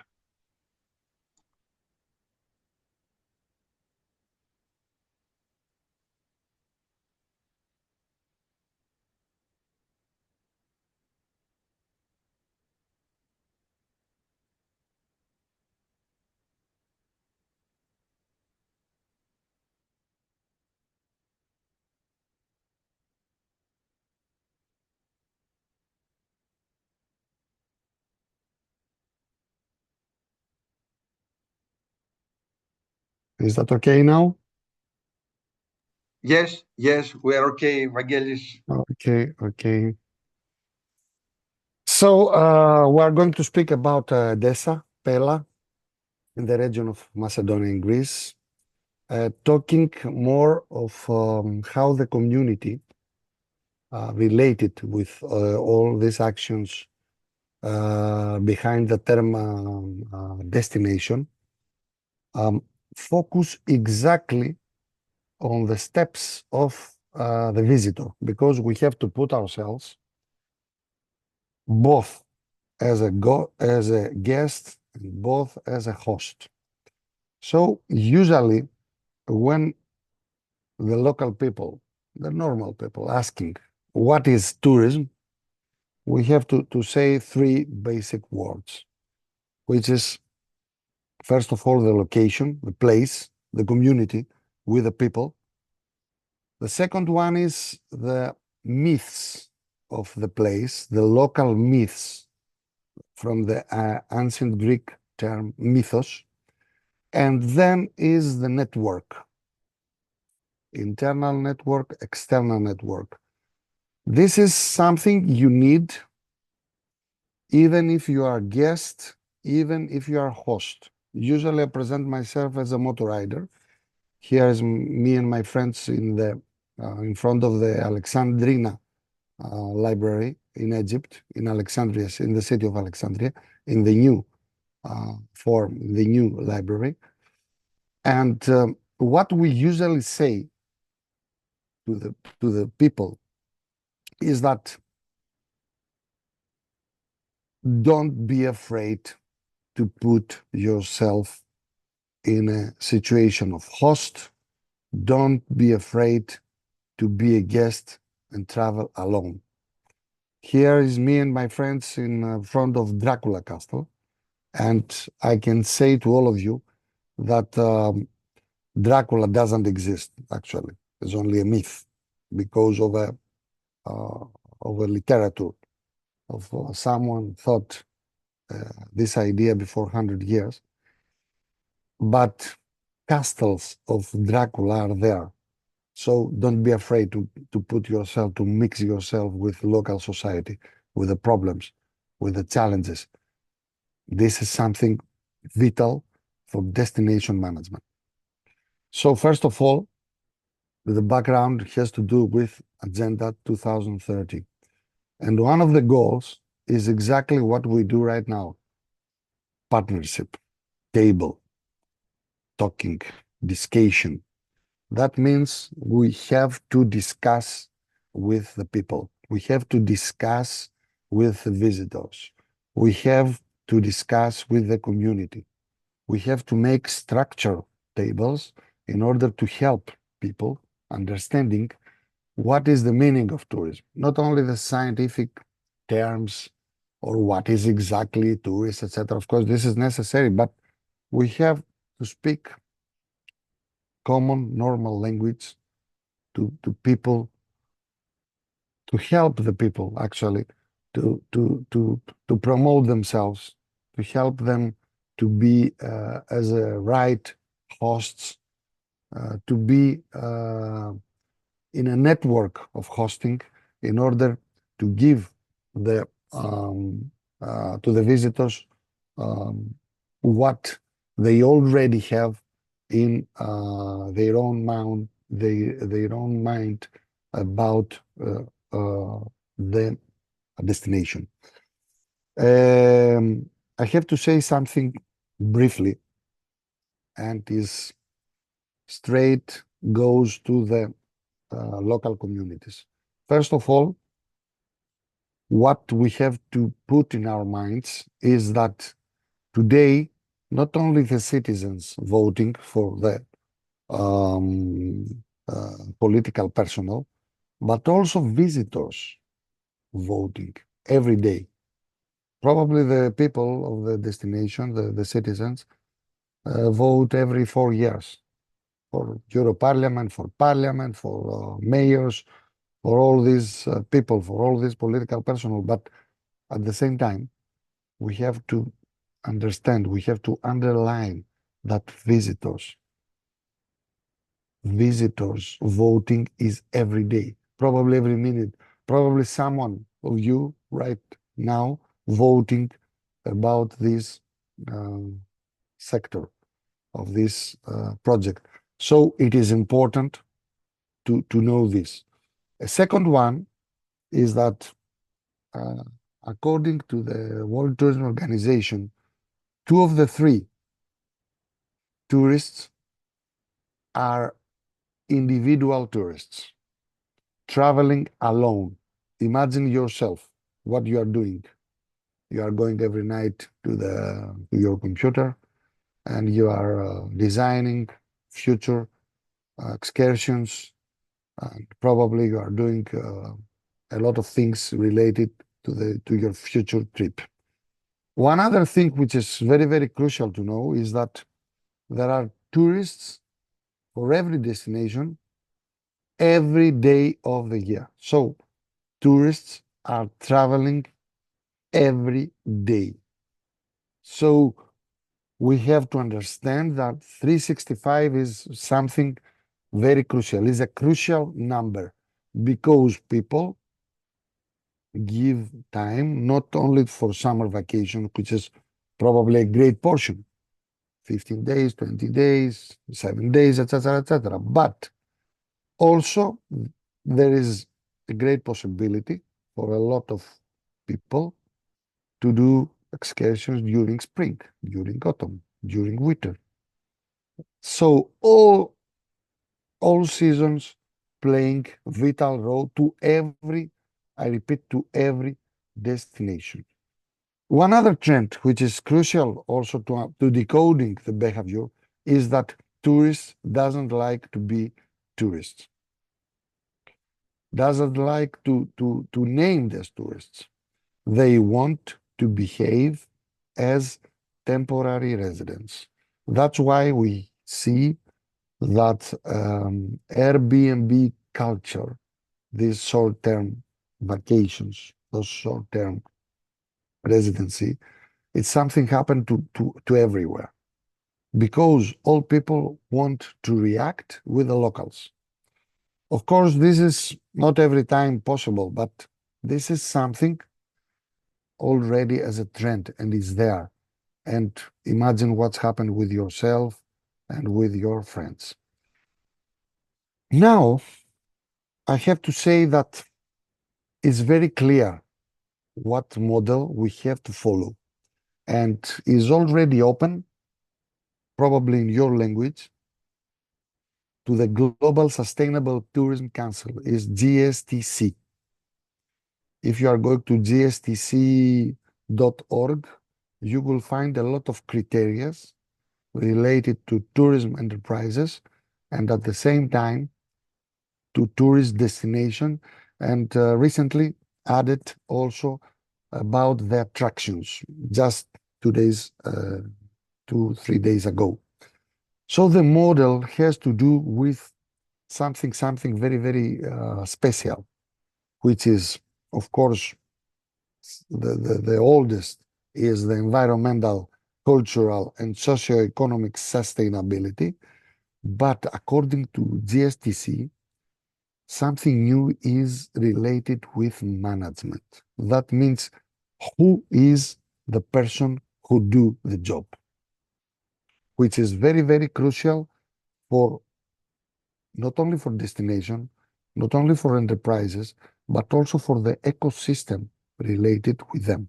And the other one is networking, because nowadays, all of us, we are part of networks. We act as a part of these networks. So imagine a destination that plays only internal. Imagine a destination that plays also external. That means without community. So the balance is somewhere there in order to find the sustainability.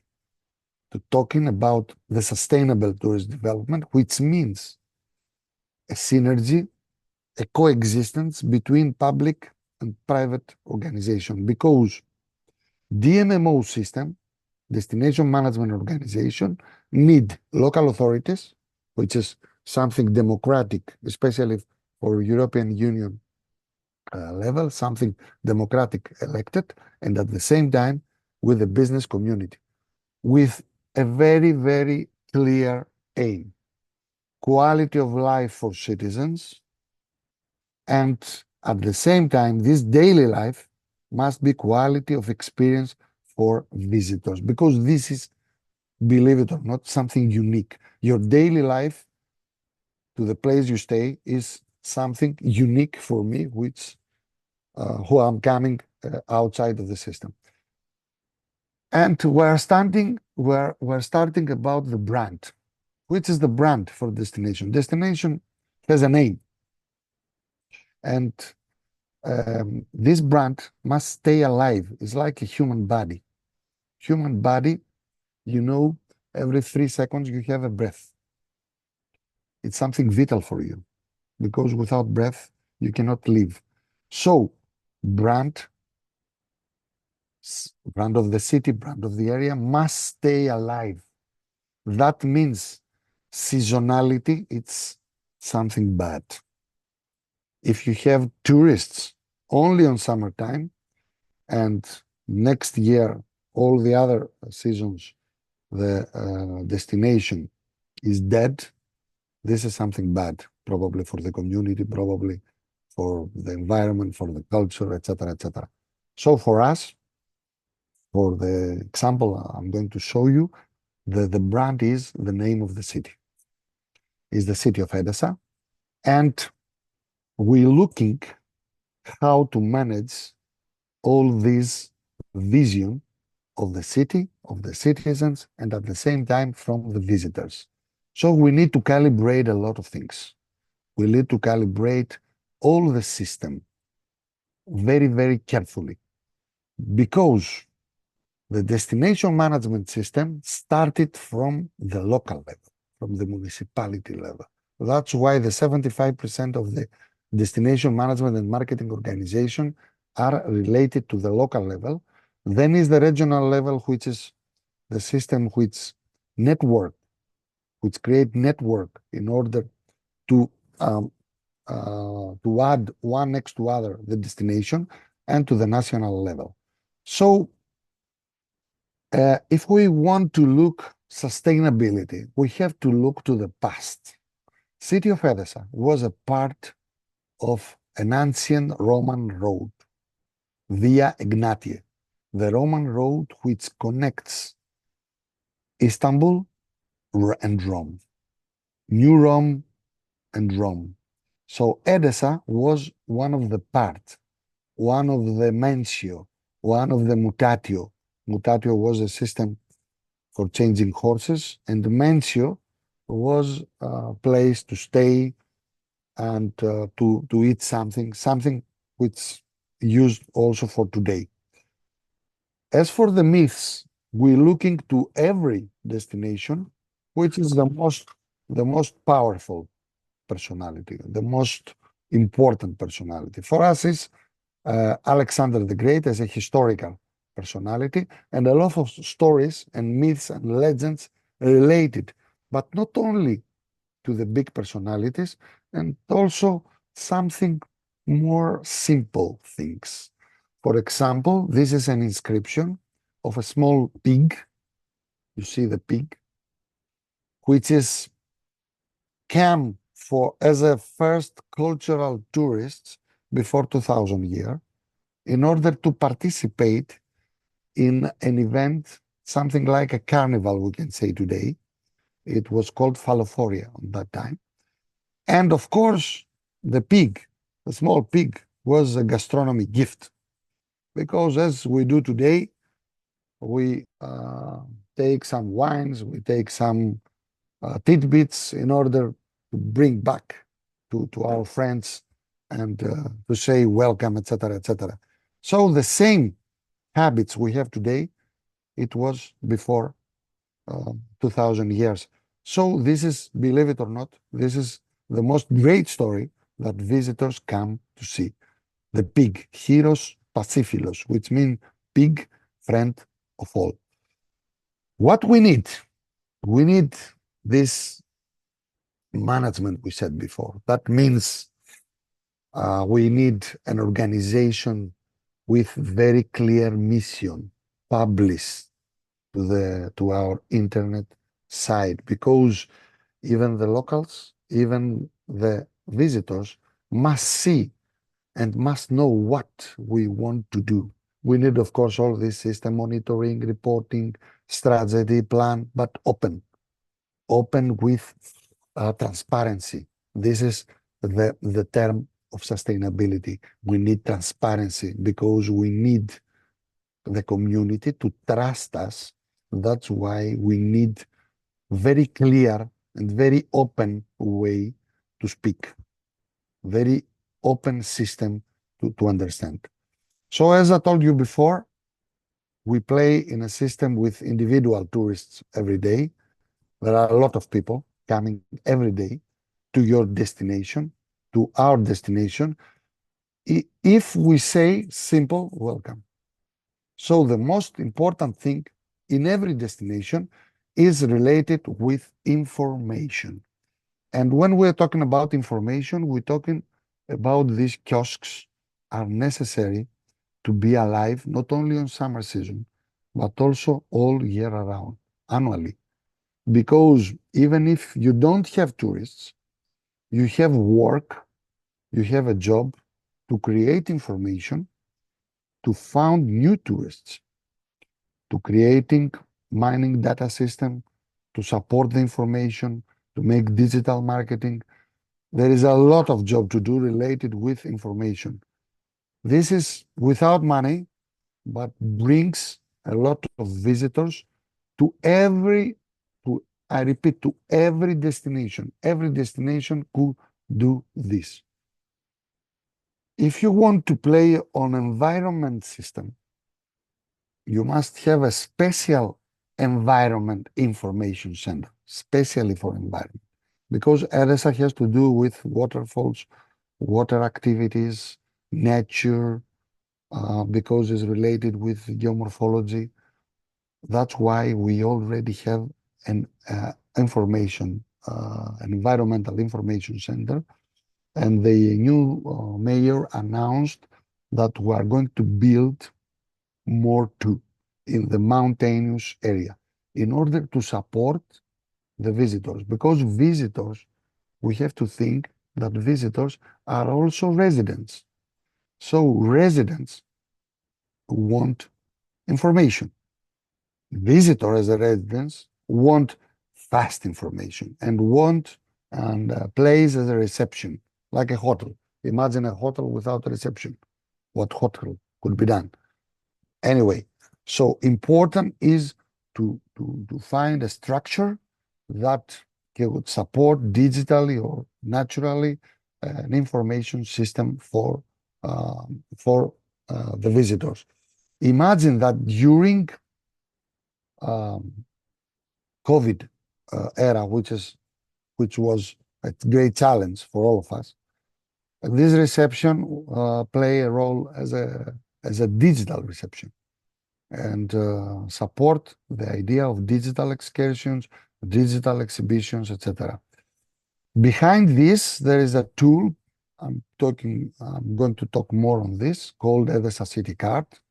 Is a city card like these city cards exist in a lot of major European cities, which is a tool in order to help visitor visiting all sites with a logical cost. This card is unique, is difficult to do it in a small scale city, but is possible because each visitor must we must respect his visitor as a resident who wants very briefly and in a very short distance of time to find a lot of information to make this experience memorable. So what is after information is education. We speak to the people, even to the local one, even to the guests, in a percentage of information as education. So people want to learn more about the place they already. So they want to learn more. For the local people, this is an event we celebrating every September. 27th of September is the World Tourism Day, and each year has a special theme according to the World Tourism Organization. So it is important to inform local people not only about the activities and the cultural environment and the other socioeconomic system, but also straight to the tourism activities. Each year we have more than 1,000 students. They come not only from Edessa, but also from the surrounding area in order to teach them what tourism is. Of course, 1,000 students could be not a lot, okay? But if you see that municipality of Edessa is 20,000 inhabitants, is quite enough to spread the idea of tourism.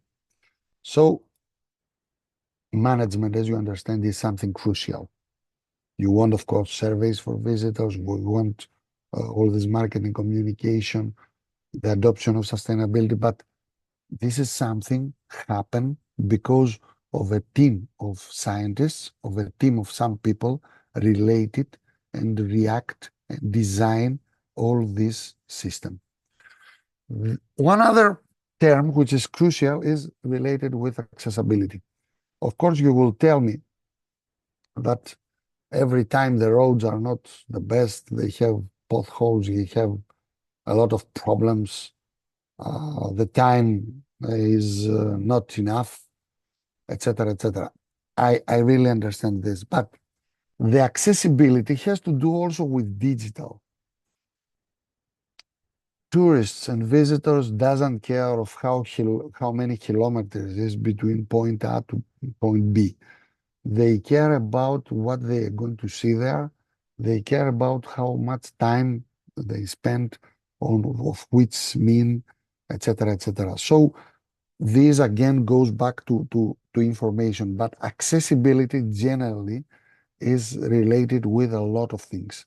So is a special sector, and we have to adopt all means related airports, small airports. You see what's happened. For example, I've been to Italy last weekend, and I saw what's happened to Treviso Airport after Ryanair, low-cost air company, came there.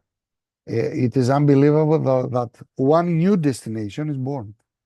Not only Treviso, not only Mestre, of course, supporting Venezia, but all the area has to understand, difficult now, has to understand in another way what is the meaning of destination.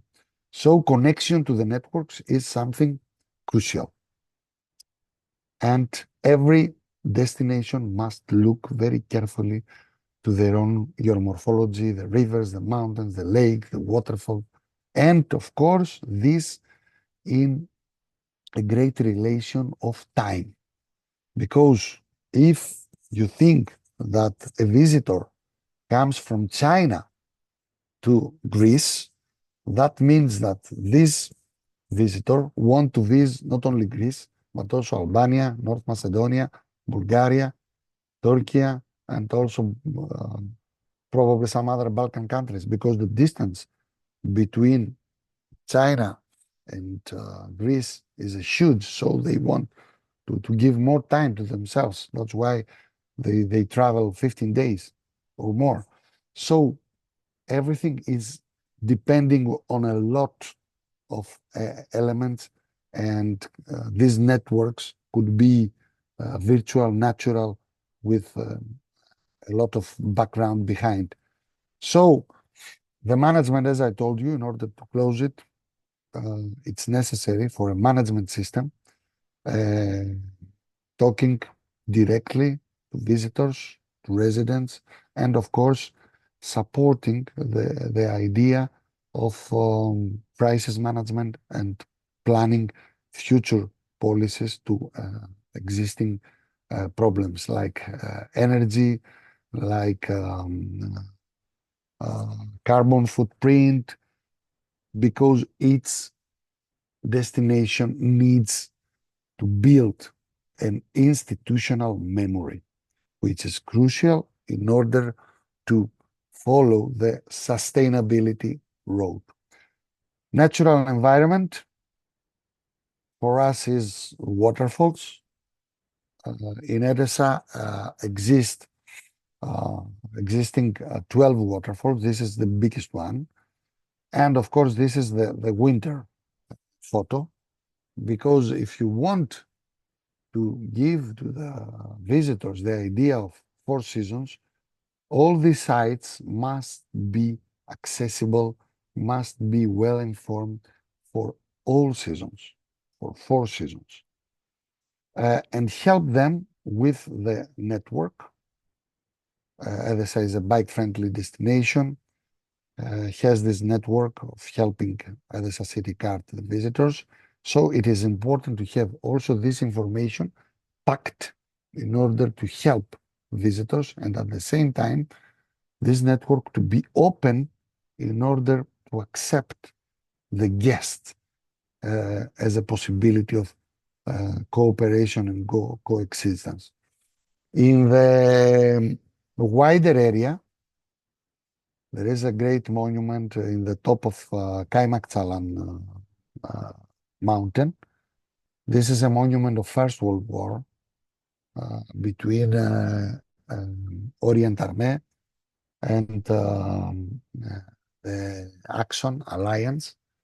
So we're talking about a lot of stories related with Great War, and at the same time as a spot for ski, because here exists also a ski center. So natural environment could use everything. This is the natural spa of Pozar. When in the right piscine, there is a 37 degrees natural water, exactly the human temperature.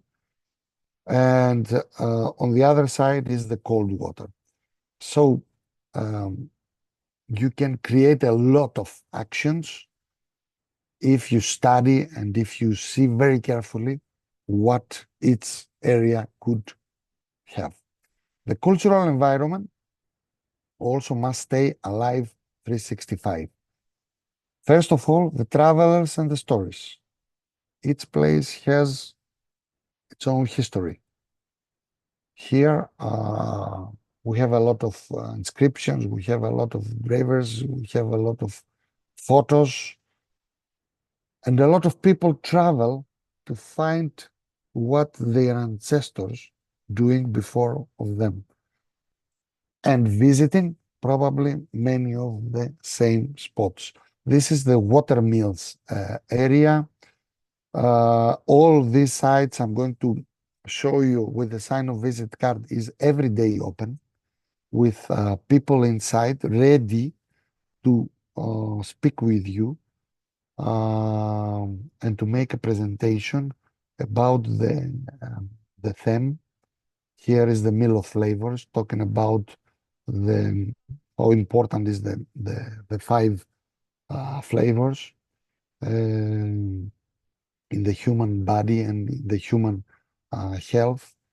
This is what I said before related about education. So people, even adults, even families, even the kids, even the school students want to find out the relation between flavors and of course the local products. This is the aquarium reptile house, small but unique. That was the first exhibition we had.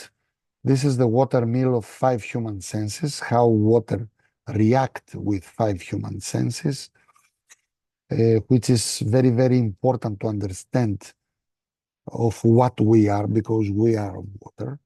So there we try to enlighten, to give perspective, to accept and respect more the water, not just to be unthirsty for someone, but to understand that it's something more.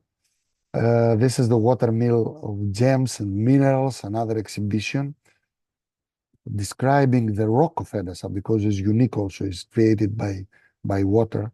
So at the end of the presentation, they understand that the most simple stone, the limestone created by travertine, is one of the most important elements for the area, and they taking one small part with them. Something for the kids as a kindergarten, open air cinemas, in order to support this culture environment, villages to the surrounding area, and also experiences, which is very, very important. And one of the most common experience we can say is paths, supporting hiking, supporting bikes, hike and bike. Probably it's a possibility to make projects as a hike, bike and dine. So there are a lot of possibilities for a destination management system to play, supporting also the individual transportation to from point A to point B, and at the same time to be positive and to be in a healthy situation, in a sustainable situation. Some projects are ready-made. I mean, hidden stories, talking to the people about the water roots of Edessa, water gastronomy, which is something very strange, but is built under a project called WaterNet. Outdoor activities as exploring of wetlands, rafting, kayak, skiing, kayak during winter time, playing a lot of with 4 elements like air sports or motorsports. There is a great glider center. There is a project for free flight relating for flight using just wind, and how the meteo system, in order to understand that looking the architecture of the sky, we can understand what is going to be happen after hours. double flights with parachute, and also a lot of paths because there is a great geoformology from 70 meters height to 330 meters altitude of the city of Edessa till 2,500, which is the ski center of Kaymakçalan. Hiking routes, wild mushrooms, hunting, honey, grapes, and beauty experience related to local products like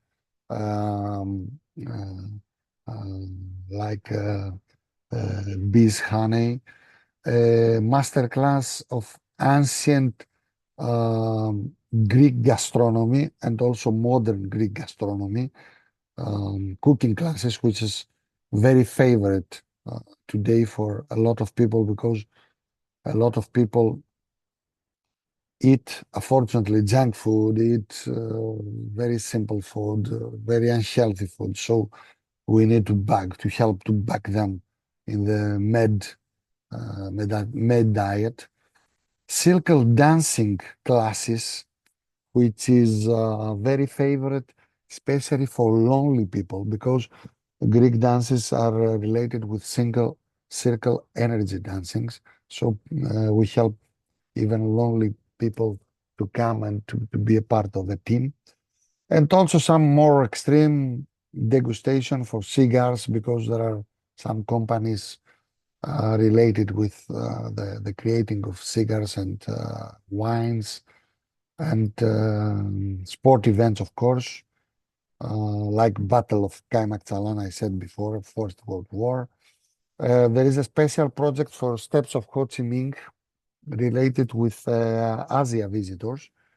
We have a lot of people coming from Asia because Ho Chi Minh was a soldier during the First World War with Orient Army in Macedonia, in the North Greece. Also dark stories, because even the dark stories is something for a lot of people, as I told you before, for the Dracula is something they're looking for. Actually, you use every possible story.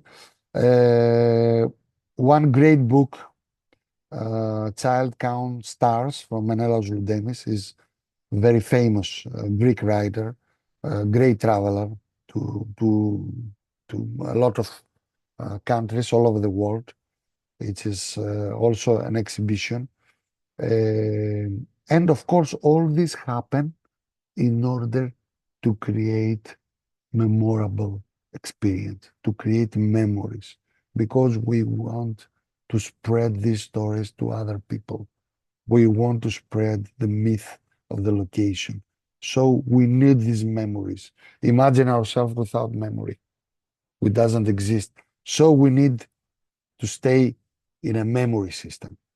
That's why each destination must have and support an annual cultural calendar. For us, is Carnival, exactly after the winter season, the Spring Festival, starting from Cherry Blossom, which is one of the famous in the area. Edessa cherries is covering the 1% of global production of cherries. The Culture Summer, the Christmas and New Year's Day events, every destination must focus on a calendar, on this cultural calendar, because this cultural calendar helps the visitor to be together with the local community, which is crucial. Meet each one in a great recipe. And what we use in order to say welcome in Greece, in Macedonia, in Edessa, in Pella, is the term of kerasma. What is kerasma? Kerasma could be as a tidbit, something small, probably a cherry liqueur or a cherry non-alcohol drink, is a start to warm our hearts. to say welcome to the guests, which is something very, very important to say to someone, even if you give him or her a bottle of cold water during a hot summer. Terasma is something to start. So for all this, you understand that we need synergies. We need projects like this Erasmus Plus project and SusTour. And for us, for City of Edessa, each project has to leave something at the end. So Milo Flavors, I told you before, is behind this project. And supporting this idea of Kaimaksalan gastronomy routes is creating a lot of spots like this one to say welcome and to make degustation of wines, cigars, cheeses, etc., etc. So there is also a gastronomy information center, because gastronomy is a crucial factor of its destination, even of course for Edessa. This is the roots of tomatoes, specialized on pomodoro, I would say, on Macedonian cuisine. The cherry roots, which is, as I told you before, something very, very important. And starting from the cherry blossom, this is a map, gives an idea of the places which are places with a great view to see the cherry blossom, this white, the white blossom to large areas. This is another project, WaterNet, related with water, as I told you before. These synergies supporting the idea of continuous networking. And to have a continuous networking, you need a tool. Till now, the most acknowledged tool is the DMMO, is a tool that puts a strategy plan of each area to a business plan, to marketing plan, and supporting all the system in order to return as a feedback and to start again. Because sustainability, we have to know that it's not only point B. If you try to catch point B, at the same time will be appearance the point C. So the sustainability refers to a process. So we need a tool that is moved every time and not to focus on a special moment like a flash photo. And of course, all these need education and classroom using this technique of farm trip. That means if you want to help your people, you have to support a farm trip. That means taking a team to support team building in another area. Altogether, making in practice the lessons, because practice is the most important. You cannot learn dancing by books. You cannot learn bicycle by books. You cannot learn driving by books. You have to do it. You have to try it actually. So farm trip could become an inspection trip to other countries. Here is a great photo from Basque Country, inviting and hosting journalists, influencers, bloggers, and all these to give them a feedback with kits, memory kits, press kits.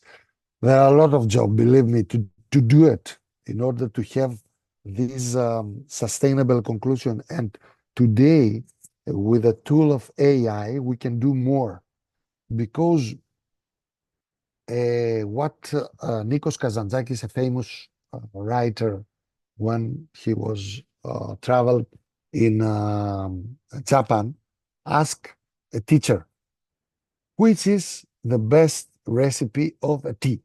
And the teacher reacts and say, the great recipe is to know how to boil water. And Nikos Kazantzakis said, but sorry, master, but this is something all people know. Yes. Master said, yes, you're right. But how many of them apply what they know? Thanks a lot for your attention, Mr. Siomadis. We are ready for questions, any question. I hope you enjoy this presentation. Thank you for your attention, really. And thanks for your calling us in order to present the example of Edessa.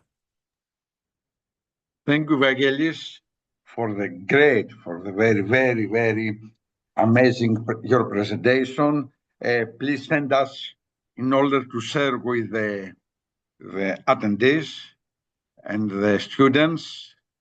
So we have 10 minutes for question and answers. First of all, I would like to ask the audience if they have to set any questions to Dr. Kyriakou. Let's check the chat or the quality assurance or the question and answers session. Not I didn't allow, but Stoczę naprawdę bardzo uczciwy fair play bull, taki biorą się za ubytki. Jakaś alternatywa? Przystanie się było. Jak to wygląda? Dwie piaskownice skąd lecą do siebie nawzajem babki. Stoczę naprawdę bardzo uczciwy fair play bull, taki biorą się za ubytki. Jest do tego jakaś alternatywa? Przystanie się było. Jak to wygląda? Dwie piaskownice skąd lecą do siebie nawzajem babki. Stoczę naprawdę bardzo uczciwy fair play bull, taki biorą się za ubytki. Jest do tego jakaś alternatywa? Jak to wygląda?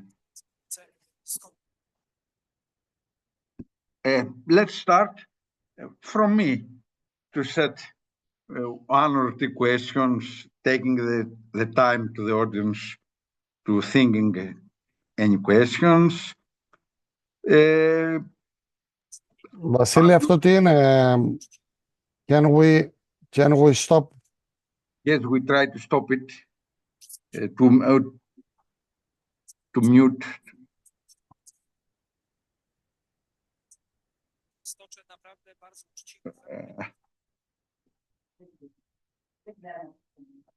We try to see all the microphones. Yes. Okay. So, let's ask you, have you organized in your municipality any local I see, Vasily, sorry, but I hear something which is...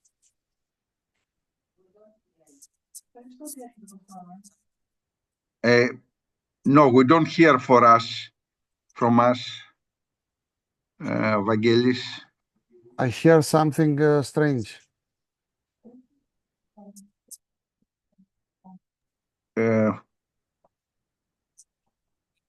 Yes, close a little bit your microphone, Vangelis.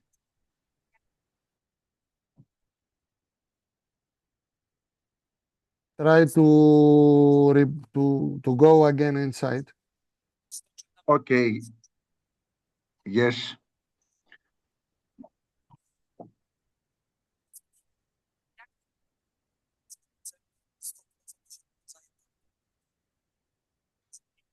Stoczę naprawdę bardzo uczciwy fair play bull. What happened? I don't know. Maria, μπορούμε να κάνουμε... I can make a video if you want. Yes, please. Okay. Yes. Okay.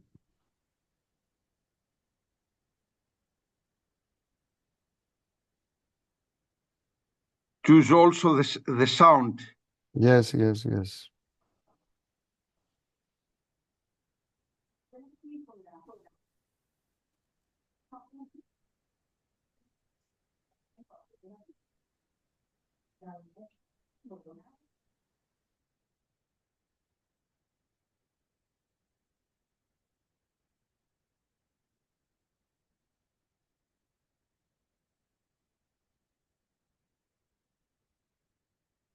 Mm.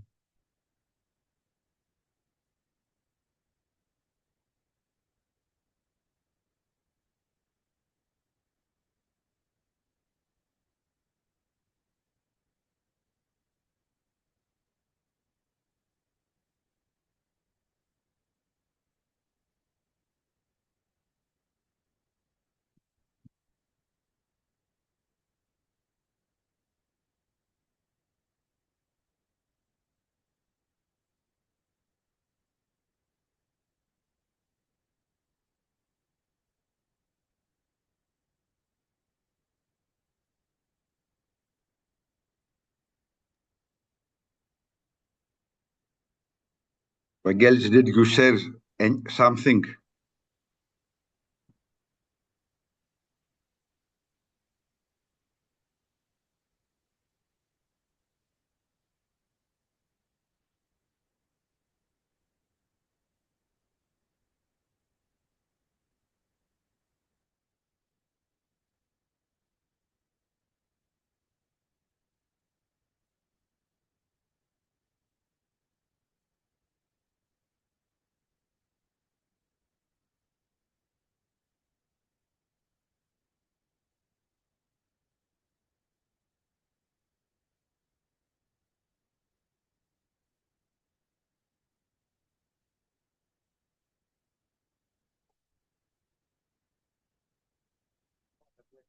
Όχι, όχι.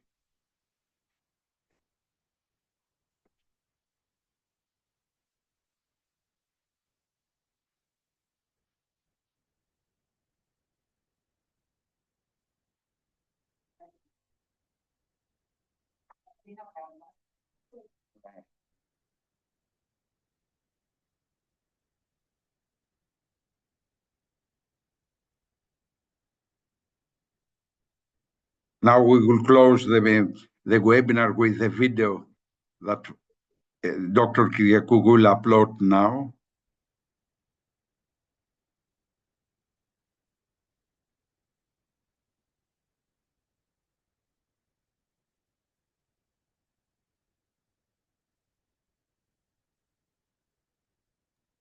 Φαίνεται. Ναι, ναι.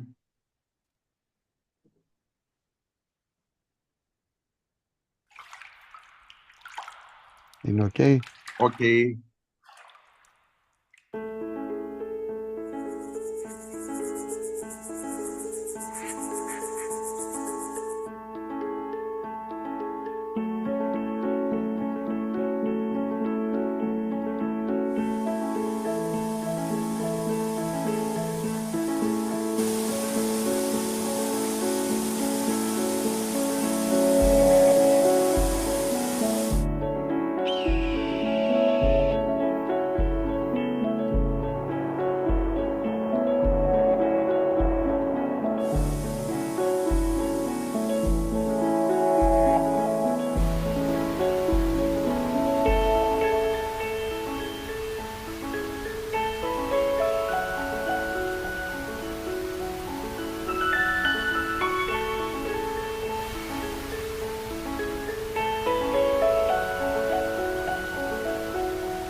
Excellent, Vangelis. Amazing Thanks. video. Thanks a lot, Mr. Thank you very Skonades. much. And thanks a lot for all attendance. Thank you. Well, raise a hand. A question.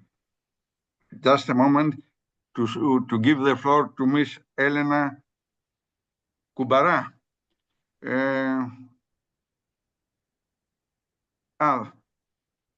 You want to speak, Mr.